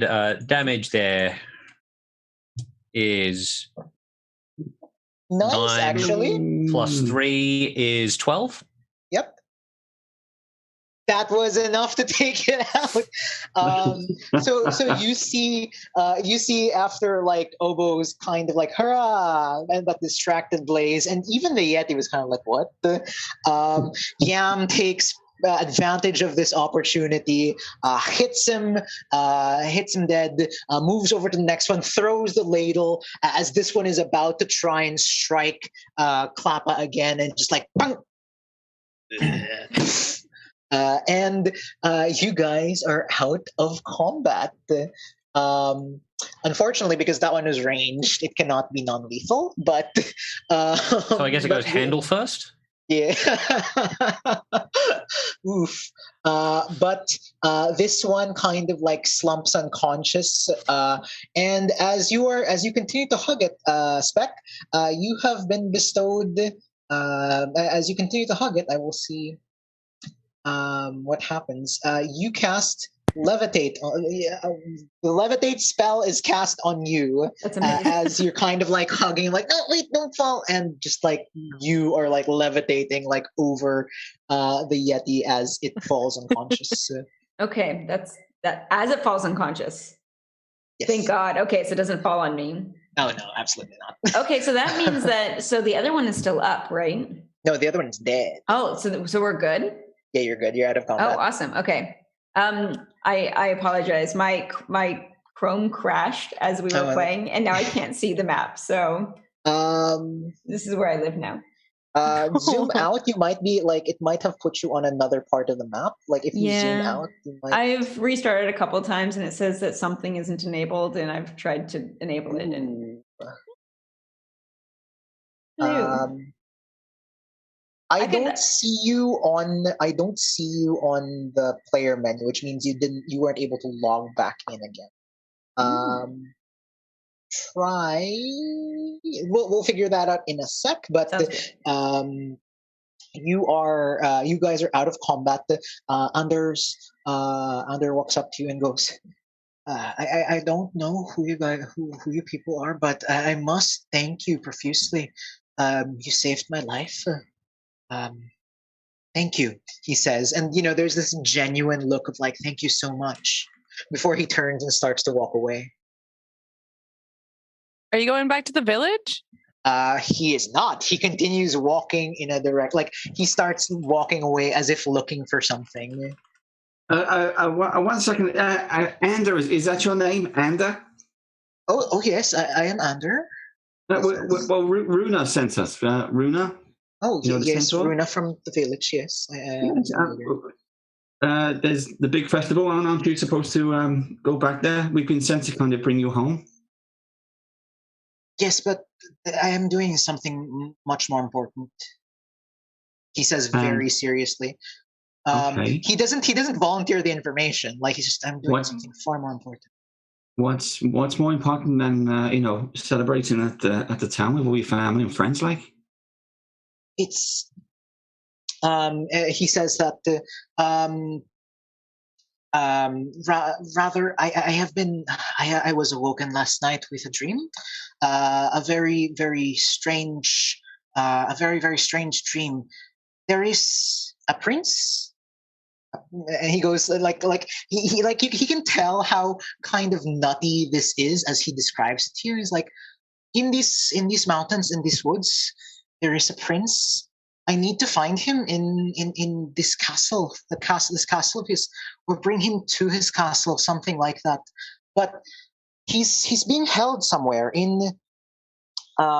he's being held somewhere. The dream was very strange. The location was it was almost as if the sun and the moon existed in the same space. East of the sun, west of the moon. That's just how I saw it. And I knew, definitely knew I have to find this prince. Luckily, I have found an elderly sage in this forest who has promised to help me find such a place. But first, I must find the items and the items required in order to get this information. He says, Well, yeah, he's very serious, very much like, no, this is very important. Well, I can see this means a lot to you, but you shouldn't really go walking in the dark woods on a dark night. Maybe we could help you and come along, or maybe we can do that. The sooner we help you get what you need, the sooner we can take you back. Oh, well, actually, that is a very good idea. I don't mind that at all. He says, and he goes, now. I'm looking for something very specific. It is a wax, a bee wax.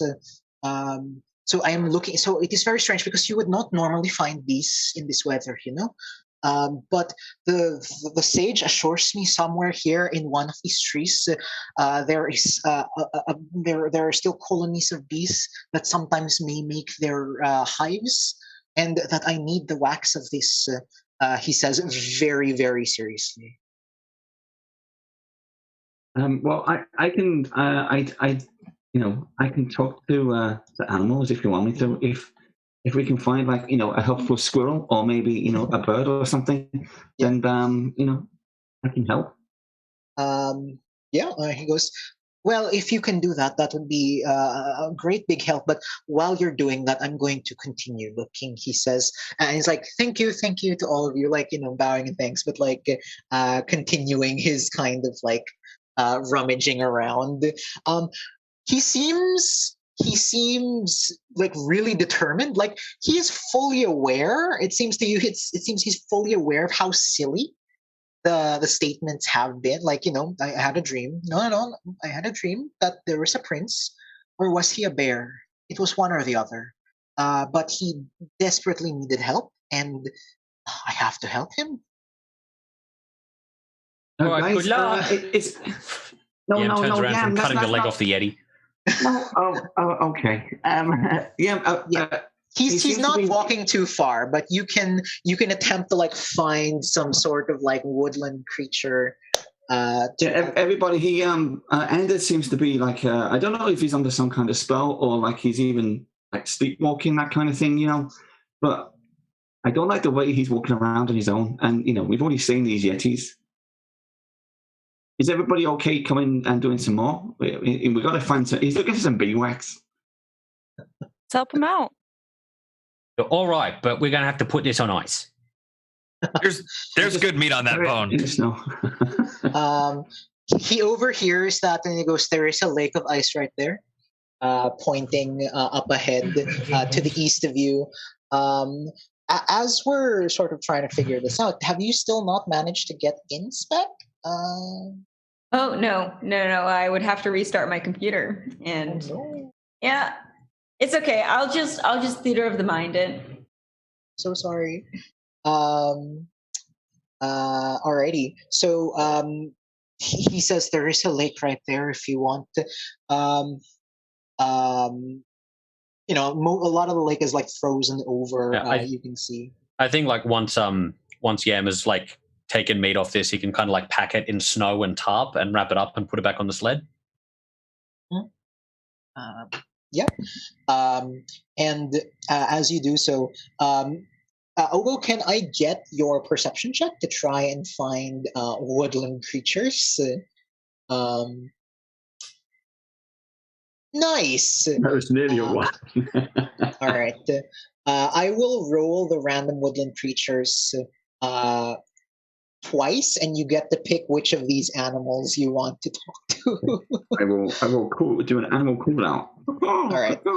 So you see in the distance a brown bear walking about, and you also see a little snowy hare. Squeakers. Oh, like a okay. You said snowy hair, and I was imagining like Just like a lock of little piece hair. of hair Going with to snow inherit on the it. whole winter. Bunny hair. Oh man. Turtle in the Yeah. hair. Oh, hey, we could commission them to run your stand. Yab. Still busy cutting the meat off the Yeti. I'm assuming you did this to the Yeti you didn't knock unconscious. What do you do with the one you did knock unconscious? Well, look, he's next if nobody's got a better use for him. Anyone? I mean, I kind of feel like it would there. So like there are two sides to this. There's it would be mean to leave him alive now that his friend is dead, but it would also be mean to kill him. Period. So like we should befriend him if we leave him alive. That's the only solution. Does here. anyone have the ability? Does anyone have like tongues or something? No. Well, we got two. We just come out the Eddies. Anyone? No, yeah. If we all stand and yell around it and growl, maybe it'll know that we come in peace. I would respectfully suggest that that's an appallingly bad idea. The first thing to do is try and rip your face off. Unfortunately, I don't really agree with you, but I'm going to put this beast out of its misery since we either tied up and let it starve to death or be mauled by other animals, or we kill it now and, I don't know, we can make a soup out of it for the community. Right, and then all those people will be our friends. Oh yeah, that's a great idea. Sure. As long as you don't tell them where the meat comes from. Mystery meat, I like it. With that, Blaze just hefts the hammer in both hands and then tries to gracefully end the life of the poor Yeti. He's still quite confused on this whole let's talk to them and then let's knife them. Doesn't seem to make an awful lot of sense. And he's still giving Obo odd looks for his weird shenanigans in the shell. Obo, so have you decided the bear or the hare? The bear's going to be. He might be too big, so we'll go with the hare because they're nice and fluffy, and the turtle and the hare. Why not? Tortoise and the hare. You approach the little hare, and you approach it. It looks at you, kind of like its little nose twitching. Hello, bunny. Look, all I'm saying is that these would be great workers at the booth. You speak with it. Hello. Have you seen that man walking around? His name is Anders, and he's I'm kind of tall, yeah. And you're kind of small. It don't worry about size. It doesn't matter. I'll come down to your level and I'll sit cross-legged. What we're trying to find... rabbit kind of like does the hind leg stand just to even be close to that. There you go. Did you want to shake paws? We can do that as well. There you go. We're trying to find some bee wax. Do you know anywhere we can find some bee wax? Can you show us and take us there? Like angry little insects that go with their butts. No, that's it. Yeah, but we don't want you to get stung. Just find us some bee wax. Is that okay? It's really difficult. Is there a bee nest? I think maybe I will look for you. Why do you need the stingy butt insects? I don't know. We're trying to help a friend of ours or a new friend. We just found someone wandering around, and they're looking. They kind of need some bee wax. Okay. I don't know why. Or is there anyone that you know? Is there anyone else around here? Well, there's the small lady who lives in the forest. Okay. Like her. That's points. The rabbit kind of like gestures with its nose towards Speck. Oh. Like her. You mean? Oh, okay. Well, how far are they away? Are they nearby? Not far. Nearby. I feel like you're talking about me. Yeah. The rabbit does. The hare does look at you, Speck, and the rabbit kind of like hops. No, this way. Come. They're nice. The rabbit said there's someone like you over there, so I'm gonna. There's no one like me. I'm one of a kind. Well, maybe now there's two. There's could be two of a kind. I don't know that. I'm talking to a bunny rabbit. Obo, while you're talking to them, why don't you ask them if they're looking for a job and if they're in need of some compensation? Because there is one back at town directly for this animal. Do you have labor opportunities? Of course, looking to expand. Can you hold a ladle? We'll get you some. A forest kitchen run by forest animals. Mm. The rabbit seems like the hare goes this way, and like bounces off. Wait, hold on. I'm not as fast as you. Hold on. Yep. I'm just gonna collect you guys to bring you over there to make it a little easier.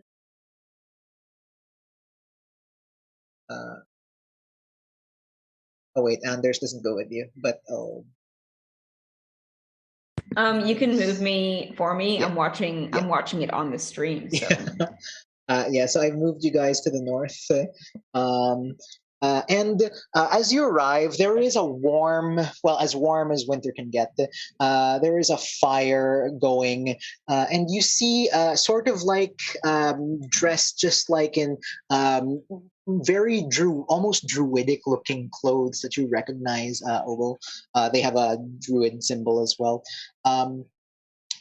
You recognize that this is a gnome, but as you guys approach them, you hear a voice in your head, in you guys' head, that goes, "More visitors. I wasn't expecting anyone other than that man over there.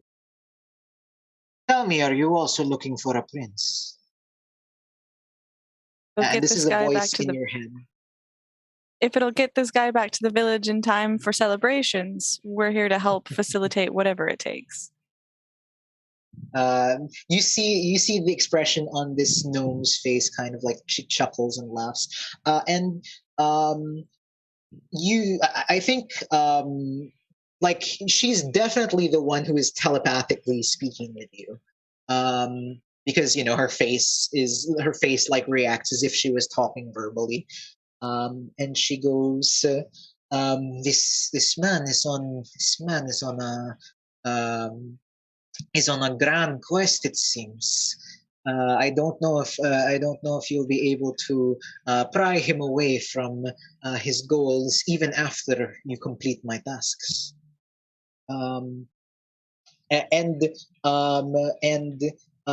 She tells you that I honestly think for his benefit, it would suit him better. It would suit him better to give up on this chase. The prince of these parts, he cannot be saved.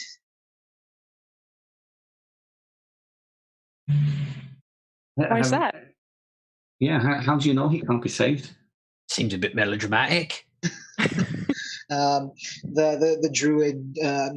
druid shakes her head and goes, long has he laid cursed by that which chains him, keeps him from his castle. I do not see how meager human as this will be able to put an end to said curse. That's okay. We're not really human. That is true, she says, looking at the lot of you. Perhaps with all of you, maybe you will fare better. And she looks at you and. Can I get you guys to make me a group persuasion as a to see how much she might warm up to you guys? You seem to be earnest people who just want him to want to get Anders on his way.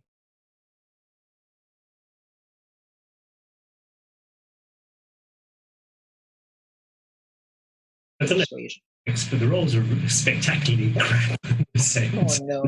12. 12, 13, 14. We're getting there.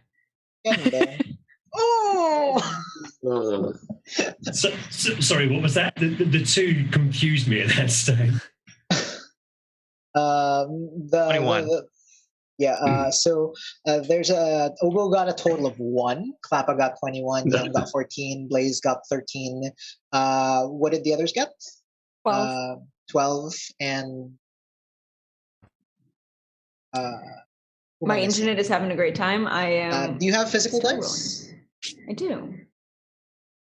Don't worry, I can just quickly pull your sheet up as you.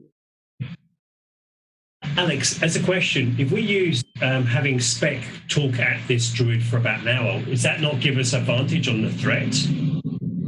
No, I'm sorry? If we use Spec as a threat, can that give us advantage? Because she can hear off most people. If we just kind of onto the druid, would that be good? I mean, if that's what you're trying to get at, but it's more of how friendly. We're trying to go for a friendly angle here, aren't we? I got an 18, by the way. Friendly angle. No, I mean, even with, because it's a group persuasion, even with Obo's 1, unfortunately, you guys this druid looks at you, and I think she sees what Blaze is kind of I think she sees the look on Blaze's face as he looks at Spec, and the thought process that's going through his head, and she can kind of pick that up, and she goes, you seem like good people, and I also fear for that that young man's life, honestly. I know where it is the prince resides. The wax is for a candle. This candle, he said, is the light that will guide the prince back to himself. But you can go but the candle is not needed to find the prince. I just thought if he should have any chance at all of success, he would need it. But if you are in a hurry, I can most certainly show you. Well, we've got some meat that's going to go bad if we don't get Jiffy on. So no one decided to help Ander with his candle search. I mean, with his wax search. So he's just there, and Hane, the druid, kind of nods and goes, "All right," and she sort of starts weaving her arms around, and almost through magic, the stars appear, and she enchants together what looks like a star map. At first it looks like a star map, but then it magically sort of rearranges itself, and as you look at it, you start to understand the terrain and whatnot around you. And as you look at it as well, it's almost as if rather than being able to read the map, it's as if you see the stars on it guiding you to sort of the path which you are meant to take. She enchants this together and hands it to you, saying, there is I very much doubt the prince can be rescued. If anything, rescuing him might just involve rescuing him from the chains that bound him by letting him go forever, if you understand me. She says. I'm sorry, euphemisms aren't my strong. Could you just elaborate just a tiny bit on that, please? She says, the curse that befalls the prince is a strong one. You might find that the only way you can have to break this curse is to end his life, therefore freeing him forever. That's very fortunate. Yeah. I know how to do that. We've got some people that are very capable of that. What? I'm not a murderer. He said capable. He didn't say murderer. Helping people out. Now, if this priest is some kind of livestock, then we can have a conversation. It's not the priest you're meant to murder. I hand Yam back his ladle covered in Yeti blood. Let's just wipe that off. So she said she gives you Hana gives you the directions as good luck, and she says I don't think you'll be able that young man has got ideas in his head. I'm not sure you'll be able to disavow him of, but all the best. She says and says you can tell him the candle is no longer necessary, or you can tell him you found the candle. Something. Is that a euphemism? And then we've found a candle. No, it is wax that I am to make into a candle. It is. What with the human? That seems very strange. I feel like I missed something quite. I think I'll just let Duvessa finish this and stand in the corner for a while. Yeah. She kind of like explains it again, just because it's not that she's exasperated or anything, but it's like no, because like this is all telepathic. She's like no, the candle will help will light the way for the prince to be freed. That is what the curse says. But you may go to the prince without the candle. I just thought that he would need it. You can spend some time looking for the wax, but if you're in a hurry, it would kind of like it was about an hour travel. It would kind of be about 4 p.m. right now, 3 to 4 p.m. So you have it takes you about an hour to get back, but you don't know how far. Like judging by this, it might even take you an hour to get to where this prince might be.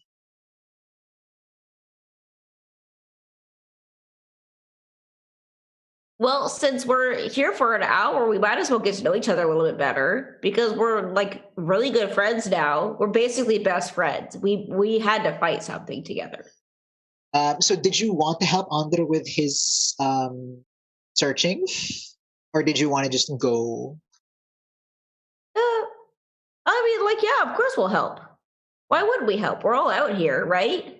Yeah, we're here for an adventure. I think the idea was that you now know where the prince Andre is seeking is.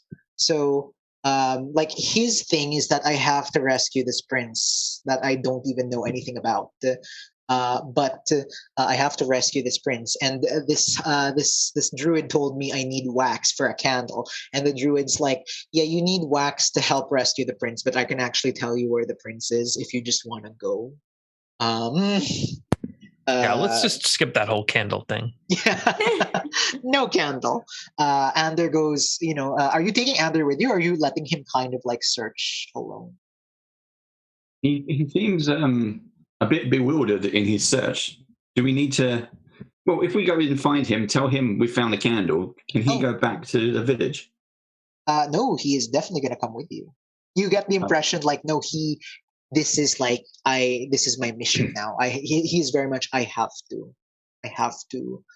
And in fact, in the course of your conversation, he will say, "Is not the part of the dance of lights, part of the whole symbolism of lights is lighting the way." And I think that this is what I am here for. This is what I'm meant to do, to help this prince find his way. Okay. You go though. Okay. If I move a bit over, if I go and stand by the lake, can I see Ander anywhere? Yeah. And there's just he's literally just around the area. So if you walk, and there's right. I'll go bring him back to where everyone is. So yeah, we found the candle. We've done that. On to the next quest. Yep. And he goes. He is very happy with this, and will happily accompany you to the castle, which what he calls the castle, where what the druid says the castle wherein the prince resides. He is more than gung ho to do this. Ignore the rolling of dice. That was just placing Ander down. Okay. And we will. Can I get all of you to roll me survival checks to see how long this takes?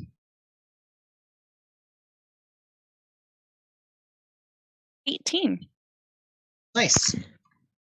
1. Ooh. 8. So You're distracted this by takes friendship. you. Yeah, friendship is very distracting. This takes you a little longer than it should, and I will roll a hazard now.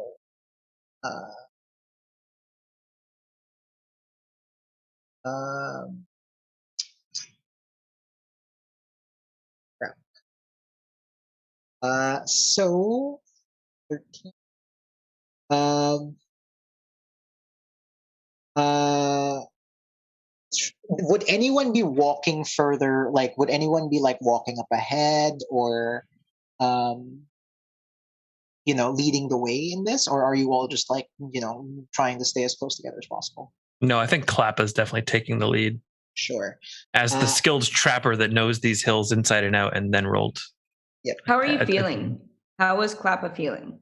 Klappa's tip top. Cool. Yeah. Sweet. No clapping? No clapping. I do want to ask Ander. Is it Ander? Yeah, Ander. Yeah. So is the reason? So I understand that you don't actually know who this prince is, and I get it. Sometimes you just have to go find someone, and sometimes you just have a yearning to find a new friend. Is that why? Is it because you heard of this person and you want to be their friend, or why are you going after them? I think yes. I think it is something like that. Yes, it was a very cryptic dream. I saw him as a man, or a shape of a man, and he seemed sad and lost, and something about that dream told me I could save him, that I would be able to be the one to assist. I get it. You're saying a lot of things that make a lot of sense, because friendship is a deep motivation, and all I wanted to do was understand what your motivation was. And now that I know it's just friendship, I'm here for you. He is a friend I have yet to meet, Oh, no, I get it. That's really exciting. That's one of the most exciting phases of when you don't quite know someone and you have to get to know them still. Oh,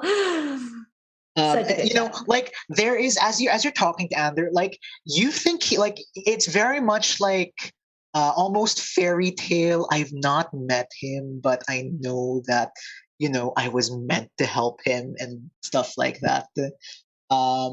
And as you guys are traveling, Klappa, you are tracking up ahead, and unfortunately, the hazard I rolled was as you are further away from everyone else, you're trying your best to go about finding your way.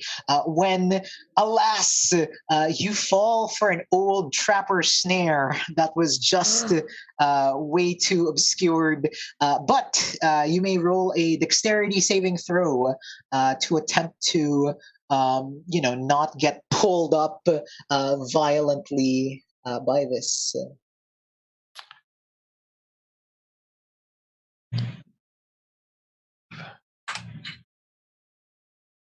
Oh, I'm in the air. You are in the air and you whack against the tree for 5 points of damage. Which you can uncanny dodge if you want. I saw that tree coming. I can uncanny dodge. Yeah. Like as the snare is whipping me into the air, I'm probably like, oh, this old rickety snare. I should have seen this coming a mile away. So, are you just being grabbed and then just immediately? Yeah. Upside down, just. You can cut yourself off easily with your claws. And I will describe, before bringing you to the map, or actually I should start loading you to the map because it takes you a while to get there. Before bringing, as you travel, it's about 5 in the evening. You think that you could get there before, no, it's 4:30. No, it's fine. It's fine. You'd be able to get back in time if you rushed. you see in the distance, like you've been traveling for quite some time. You see in the distance, at first with the snow and like the sort of like the refraction of light against ice and rime and snow, you think you see a glittering keep standing in the distance. This beautiful, almost fantastical castle. And Andor gets very excited, like that is probably it. That is probably the prince's castle. And you you guys approach it. Ander like will even like jump off the slide if he was on and like kind of like try and like walk a little faster. He's not going to run that far ahead of you, but like he's very excited, will walk a little faster. But as you guys approach, you see the glittering blue lights that sort of like reflect from the crystals of ice start to take on like a different shape. You start to see that it's not really what it seems, and the closer you get, the more this beautiful keep starts looking like a decrepit ruin of something. Every now and again, it's really strange because when the light hits it, when what little light is around hits it just right, it still looks like that beautiful keep. But the closer you get, the more you see it for what you think it really is, which is a horribly dilapidated set of ruins. In this ruins, ahead, you can already see a faint reddish light that is coming from the inside, and this faint reddish light and large shapes that sort of like make move around in the center of this keep. You are at the bottom of the map, bottom right of the map. And as you sort of like walk up to like get close by, not only do you see these creatures, actually, do you see where you are on the map, and do you see what do you see of the map? I'm at the bottom right hand corner. Yes. And most of it is black, apart from if I zoom out, I can see the central circle. Sure. That means I will just turn off. Should I be able to see a giant bear and 2 wolves? Yeah. Yeah. Cool. If you have vision that far, you should. You don't want to turn those off? No. No, fair. I've let all of you see now because the light, it's quite open. The light is bright. I've just dimmed everything down slightly so it is darker. So the rest of you should be able to see now the center of the map and yourself as well. Like you see like clear trails of blood and other things that have been dragged through the snow. Like it's already that dark, almost brown color. But you see in the light what looks like a huge bear, sort of like lying down on the ground. They seem like they're in pain or something. Like they're just those bear noises when they're like just not comfortable. However, as a druid, you recognize that this is not just like an ordinary bear. Like there's something up with this bear. It's a vague, like it's vaguely a little more humanoid than a bear should be. But by the bear, but while the bear is like writhing on the ground. Writhing seems like the wrong word, but like writhing on the ground, there is sat on like a broken throne, what looks like an eladrin, just sitting there with 2 wolves beside them, and they're like petting the wolves. Not at all menacingly, or just like relaxing, and they seem to be. It seems as if they're talking to the bear. You can see that they're like saying something, though you can't quite hear it as of yet. It looks like Anders like is almost like likely to run ahead of you if you don't stop him. Honestly, You should stop him. I'm running ahead. Don't run ahead. But what is going? Like he goes, then come with me, he says, as he he can't give an excuse of why he's not gonna run ahead. So, come with me then, and he begins walking. Hand on his shoulder. Yeah, we'll follow him. Yeah. I think I have suspicions on what this curse may be, but I don't want to make any assumptions too early. Yep. So Ander walks ahead, and as you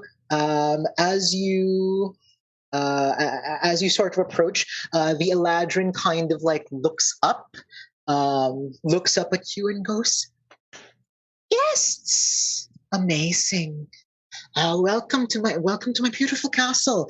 And sometimes when you in your peripheral, it does almost look like the keep is beautiful, but then when you actually look at it, it is wretched and broken and all of that. But when when this Eladrin approaches you, they say "Oh, welcome. I am welcome. What can I do for you? I am Princess Jojin." Hello, it's a pleasure to meet you. My name is Speck. Are you Hello, in need of Speck. friends? Because yeah, I'd love to be yours. And also, thank you for hosting us. I'm more than happy to be your friend. Nice. All right, so we're on the same team. I make an insight check. Yeah, go ahead. Klappa's just I can imagine Klappa just there inside, eyes looking from one to the other. It is whatever you think is going on, Klappa. I'm a little suspicious, so I'm just gonna back away a little bit from the group and just try to stealth. Okay. Make me your stealth roll. 21. Alrighty. Oof. Okay. Alex, is it Nice. catered to make an insight check at the same time, please? Sure. Yeah. You're all watching this conversation. Oh, that's much better. Blaze, you see that from Princess Jiljin's expression, they seem to be they don't seem to be interested in being there is yeah, sure, I'll be your friend. That there's that kind of vibe you're getting from it, but rather that there is also what you notice from the wolves. The wolves give it away more. There's defensive body language to them. It's very unwelcoming. Even they're saying no. Welcome, come in. Thank you. So, what's your favorite color? My favorite color is white, of course. Okay, and your favorite song? This is what friends tell each other. You the rest. If anyone has a passive insight of 15 or higher, you can tell Jilgin is easily really, really easily getting annoyed. Which these are simple questions. There is they're smiling and they're they're answering the question. Yeah, we'll come on next to Spec. Ask her if she wants some soup. Oh, good one. Do you want some soup? My friend here makes really good soup. Behind her nodding. Fast friends. Also, there's a food truck back in town that you could visit. They need a little bit more customers. You could be number one. When you mention town, the idea of more people, there's this look of we can also get it delivered. Agitation. There's a delivery service. No, it's fine. Everything is all right. I'm good for your meal. Would you Spec is sorry. Yep. I was going to say as Spec is, I don't know, slowly interrogating the Eladrin prince at this point in time. Blaze gently says there is room. I believe the prince, like the last two friends Spec talked to, Any minute now, we'll all be hugging them. I'd be ready for that. So I will just clarify. This person has introduced himself as Princess Joljin. And Ander is very confused. Like, you see Ander is like, this, what's like, and Ander can't take his eyes off the bear, like, who is, like, Princess Joljin has, like, walked over to in front of you, almost like putting her body like in the way of your view of this bear, even though she is a smaller lady. Papa, were you particularly trying to sneak somewhere? No, or just like No. Just trying to anticipate what's coming. All right. So because some of you seem to already have these suspicions, can I get you guys to make me a history check? Oh, goody. Let's roll well. This is my Love to roll at -1. Solid 6. Oh, the Still a 17. Nice. I have a +5 and I don't get to use it. Aw. Well, what was your total? 8. Oh. Klappa got a 4. Yeah. I've heard of princes. You've heard of princes. Yeah. This is like, there's something like something is striking you as odd here. You know, I mean, lots of things are striking you as odd, but like the name Joljin it's not Elven at all. Like, it's not Sylvan. It doesn't come across. I mean, like, you can't help but like, wait, this name sounds like, you know how you can sort of like trace, like, names sound like a language. Mm-hmm. Yeah. This name sounds like giant, troll, ogre, like one of those sub languages of giant. Yeah, so Jordan, that's an interesting name you've got there. It's, Very pretty, really lovely. You see, she like her her body's like, yes, it's quite a lovely name, isn't it? Like, there's like, it doesn't take like even with a low passive insight, you can tell like she's like menacingly moved to look at you. At this point. Like, yes, what of it? Like, that's the vibe you get. She doesn't say that, but like, yes, it is a lovely name, isn't it? Well, yes, I think it quite is. Was that a family name by any chance? She goes, she looks at you, and she's gonna make an insight check.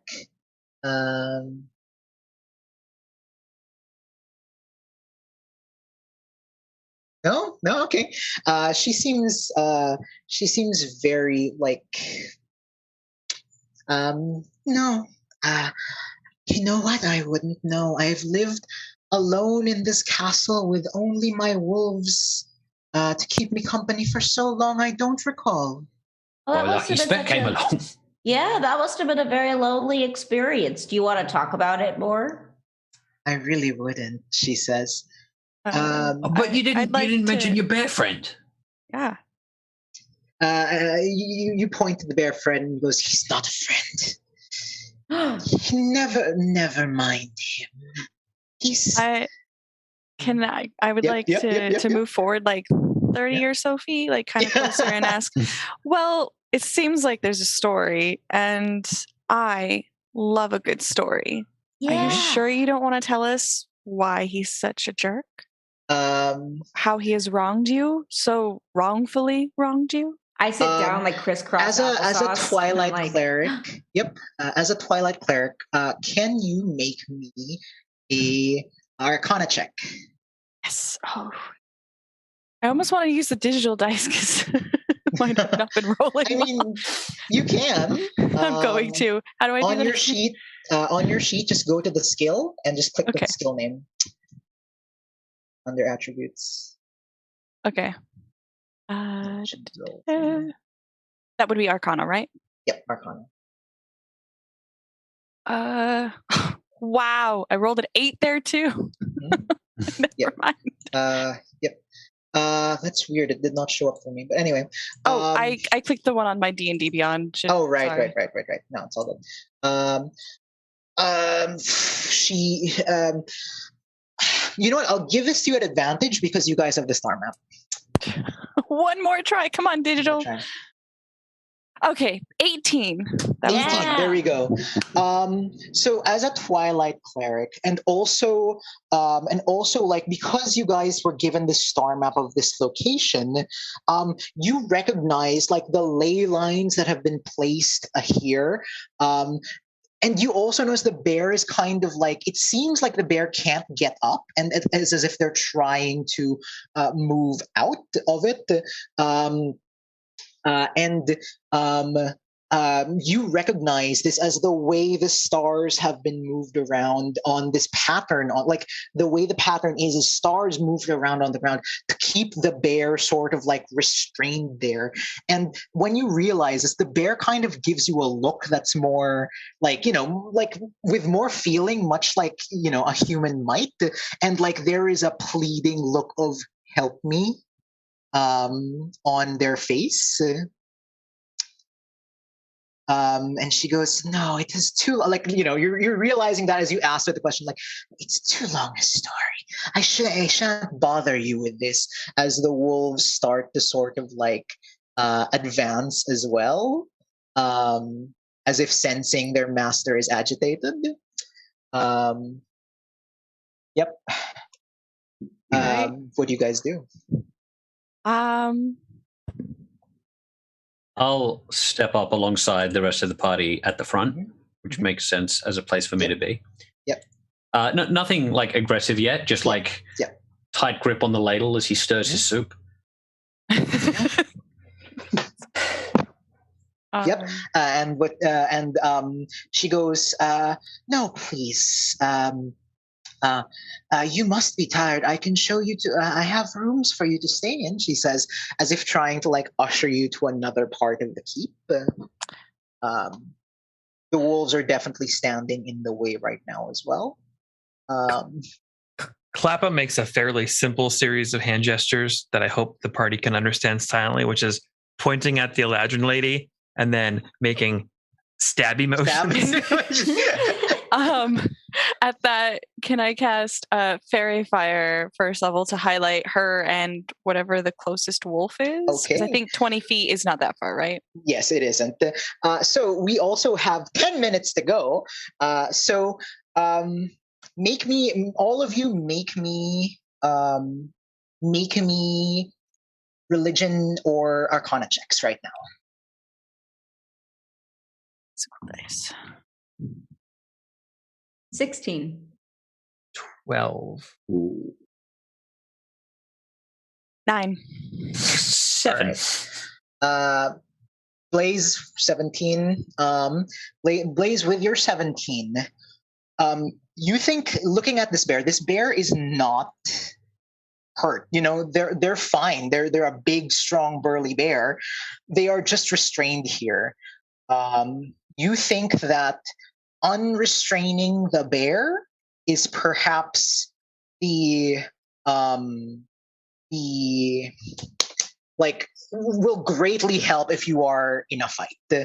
But I will say you cast your fairy fire, and I'm just going to thematically have the fairy fire light her up. And as your fairy fire lights Princess Joljin up, it doesn't highlight the her outline of her Eladrin shape, but instead you see the outline is far larger, far taller than she is. As you see the shape of what appears to be a troll in her place, like superimposed over her. Instead of fighting them, could we use that fire as a means to escape with the bear? The distraction? You may attempt to do so. However, the bear is still restrained. And with the 17, you think, with the 17, Blaze, you think that using the star map you were provided, you could potentially maybe with like a piece of chalk or something to write with, rearrange this to free the bear. However, this would need to be 3 successful Arcana checks. Multiple people can try this. 10, 15, 10, 13, 15 success. Or actually, let's just make it flat. 13 for all 3 checks.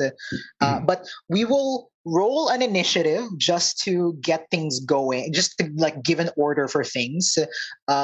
You can attempt to attack to like distract people to let other people along the way, but know that we are going to expedite actual combat into being like, yeah, let's just help the bear. Because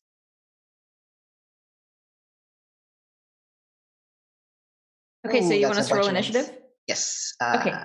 I just got a 20, Nice. modified 20. I got a nat 20, so it's a 28. Hang on. Modified. Pretty good. I mean, it's pretty good. It's all right. As far as initiative goes, I guess. There. Oh, I rolled it finally, and it was 20. Yeah. Nice. What does that bring your total? Because it didn't do the thing. 21. All right. Puts you over there. So Klappa, you know, Blaze, you realize this. Do you shout this information out for everyone? Oh yeah, I mean, you know, it's the final fight scene, and you know, hopefully Spec writing this down. So Yeah. blah blah blah blah blah blah. The bear, free him. Yeah. And Duvessa, on your next roll, you have advantage as well from lovely person in chat. Let's see. So Klappa, probably... you are off first. Sorry, Klappa is first. I just needed to tell you that before I missed it. Klappa, you Blaze has told you definitely freeing this bear with an Arcana check is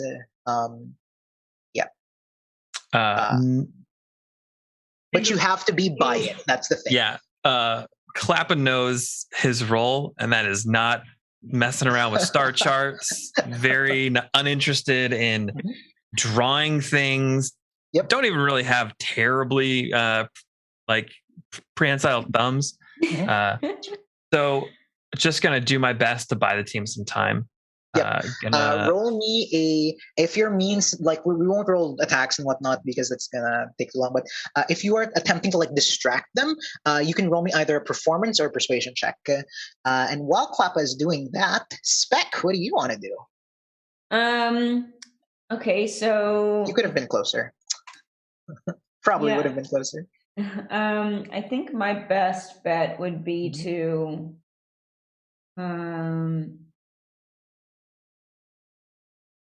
exactly how is the bear, is it chained up? No, it is magically restrained. Oh, it's magically restrained, that's right. Okay. So I think my best bet would be to hit the, like, also distract and hit the princess. Make me a persuasion or performance check. Duvessa, what about you?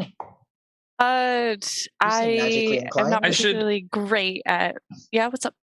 Oh, I was going to say, I should clarify. When I said I'm going to distract, I didn't mean make a persuasion check. I meant run in, get an auto crit from assassin, stab this troll in the face, and run away. Yeah. Sure.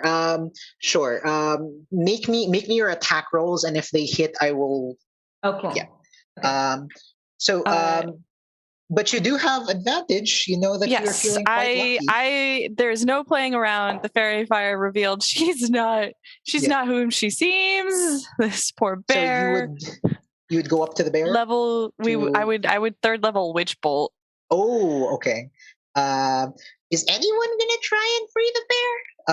But yeah, that would hit. I can't. I don't think I could get through the wolves. There is space, but Alrighty. So I'm going to say that with all those attacks, they would have hit. So what it is right now is these creatures are distracted for the next turn because those were 3 separate people attacking, and she will remain distracted. If someone were to go and try and attempt this check, they would have advantage because she's not there trying to rip them away from the prince, and the prince is gave the game away. The bear is, trying to help you in a way. So, I mean, Anders can try. Yam can try as well. The monsters are thoroughly. I mean, the troll and her wolves are thoroughly distracted. I'm sure they are, but I'm rocking a -1 to intelligence. You can always try.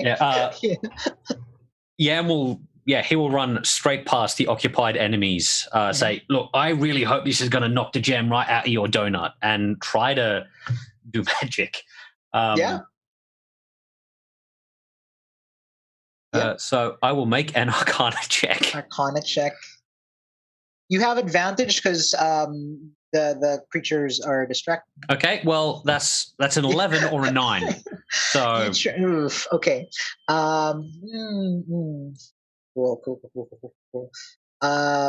The bear. The bear is like looking at you, it's almost as if it wants to talk, but it can't even open its muzzle. Ander is going to attempt to run past as well to make a similar check. That is an intelligence check. In the spirit of expediting this, can I action surge and try again? Yes, you may. Yes, I would love that. 13 is what you need. Nope. Oh gosh. Obo. I think it's got something to do with the ground, or stars. Not. Those are the options. There's it is to do with stars. I'm going to try to get there and just assist the bear. Try to pull apart whatever it's wrapped into. It's not actually wrapped in anything. It is magically it's just being held by the magic. Yeah, like hold monster almost. Can I do a localized dispel magic? Unfortunately, dispel magic. Yes. I will say that if you can roll a 15 on this dispel magic, you will be able to partially free, actually start freeing the bear.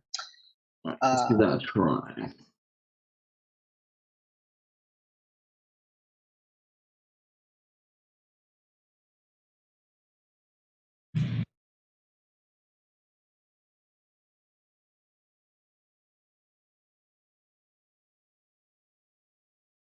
What? Is that come through?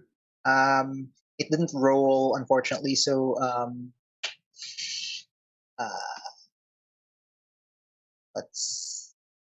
where's your dispel magic?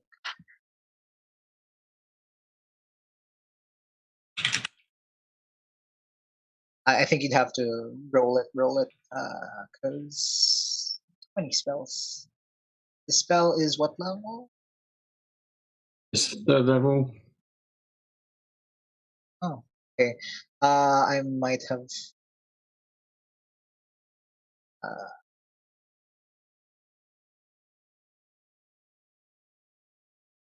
Okay, just roll a d20 plus your wisdom, because you're a druid, or just click your wisdom and actually just roll that your wisdom ability check. I don't know what that did. That's 1d100. Yeah. That was me attempting to roll. Ignore that. Yep. On your character sheet, there we go. Another one's come on. Everything is. There we go. Yes. 17. You help this bear out, and although it doesn't like you dispel it, you attempt to localize the dispel magic where this bear is, where this bear is, and as you do so, it is enough for this bear to like pull free, like it shakes its leg free, and you see Juljan turn around and go, "No, my love, no, stay. I just wanted you to stay with me," she says, and the bear kind of like stands up on its hind legs and lets out like a tremendous roar. You see the wolves kind of like shake in place, and they look quite fearful, and the bear, like towering over you, says, "No more, Juljan. You will remove this curse from me." And it looks like the bear is about to move up to attack. And Juljan looks at the rest of you, like her face full of anger. Now kind of like you're actually like seeing the troll emerge out of the thing, like emerge out of the illusion beyond like the Eladrin's shape. And she goes, You did this. You ruined what we had. I will get my revenge on you.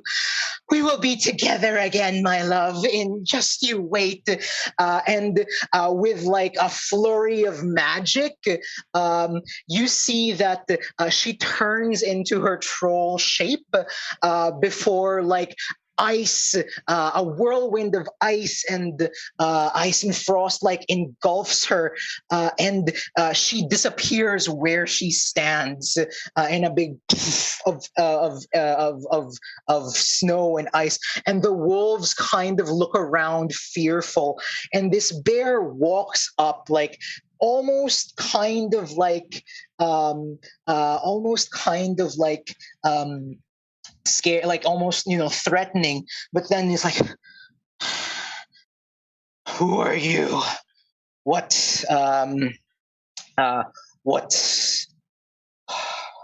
is it? Are you here to mock me as well?" He says about like his cursed form. And Ander, who has been kind of like in shock at this time, walks up to the bear and goes, "No, Your Highness, we are here to set you free." And like he looks to the rest of you like, almost like happy, like, "Hey, like amazed, like you guys helped, you guys did it." Like he looks at you, and the bear looks skeptically at all of you, and then the bear goes, "Why should I believe your words? Many have come seeking my treasure, seeking my power. How do I know you are not like her?" He says. Beck just wants a hug, and then we can go again. We're literally here for the lights. Really, look at the notes in the book, and if you think we're not... It's true. I really do just want a hug. It's true. Make me a persuasion check, Spec, with assistance from Blaze. Yeah. That is a 14. 14. So like, and like I just want a hug, and like you approach, and like it's that cautious, like bring it in, like, and like they don't move towards you, but they're obviously like not gonna stop you, and it's like hugging like a really really big dog who's just kind of like when big dogs are like agitated still, but you can still hug them and they're not going to freak out on you. It's like that, and you just like, because you're so small, you just like hug this bear's leg. And he looks at you, and he looks at all of them, and he looks at Obo especially for freeing him from the trap, from the trap, and he goes,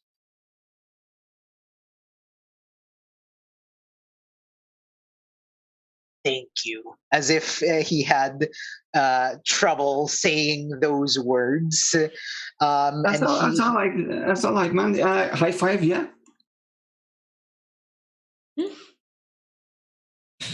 Like this. You put it up and you go, there we go. There we go. And the prince says, the prince says,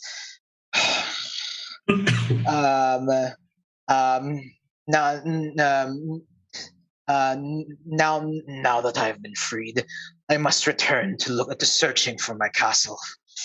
He says, and Anders is like, is this not your castle? And goes, and the prince explains, no, this is where that wretched troll had entrapped me in. If I find my castle, perhaps I can be free of this form. And he begins to walk away, like bear, like starts with a walk, but then moves on to like a bear trot. And Anders looks at the bear, looks at you, and goes, I must go and help him. Oh, it's about okay. Bye. Like he says, I'm sorry and thank you so much, but I think my place is here with him to assist him. I think that is what I'm meant to do. Your place is here, and our place is back in town with the soup truck. Before you go, have you got any notes on what we need to do at the festival? Because it will be really appreciated. Of course. He says, and he like gives you like his full component, like he gives you his component pouch because he's a spellcaster and stuff like that. And he tells you, you may give this to Runa. She often doesn't have faith in herself, but she could, a blessing from her alone. She's also blessed by Shanti. A blessing from her would already be suffice, he says. And he kind of like smiles at you and says, he smiles at all of you, saying that I don't think I need this anymore. But here, please take this as well. He says, and he gives you the little brooch he wears, and it is a brooch of shielding. He goes, he says, somehow I think I will be all right now, like as if he knows, like, this very tsundere bear will keep him safe. He hands this to you and says, tell the village I'm sorry, but I think this is where the gods have meant for me to be. He smiles, and as the bear is leaving, kind of like looks back and goes, this keep is yours to do as you please now, he says. And looking around, although most of it is in ruin, there is still some stuff you could probably like pawn for gold and gems and stuff, because a princess needed a tiara, needed a scepter, and there's a bunch of ratty stuff there, but it's kind of like mishmashed together, and you find like what look like a couple of scepters and crowns that are obviously not well made, but would fetch for some money. But yes, you say farewell, and as they bid you goodbye, and like Andres is, he seems so grateful for your help. As he says goodbye, there is one last wild magic surge that erupts from everywhere. I am going to roll a d6.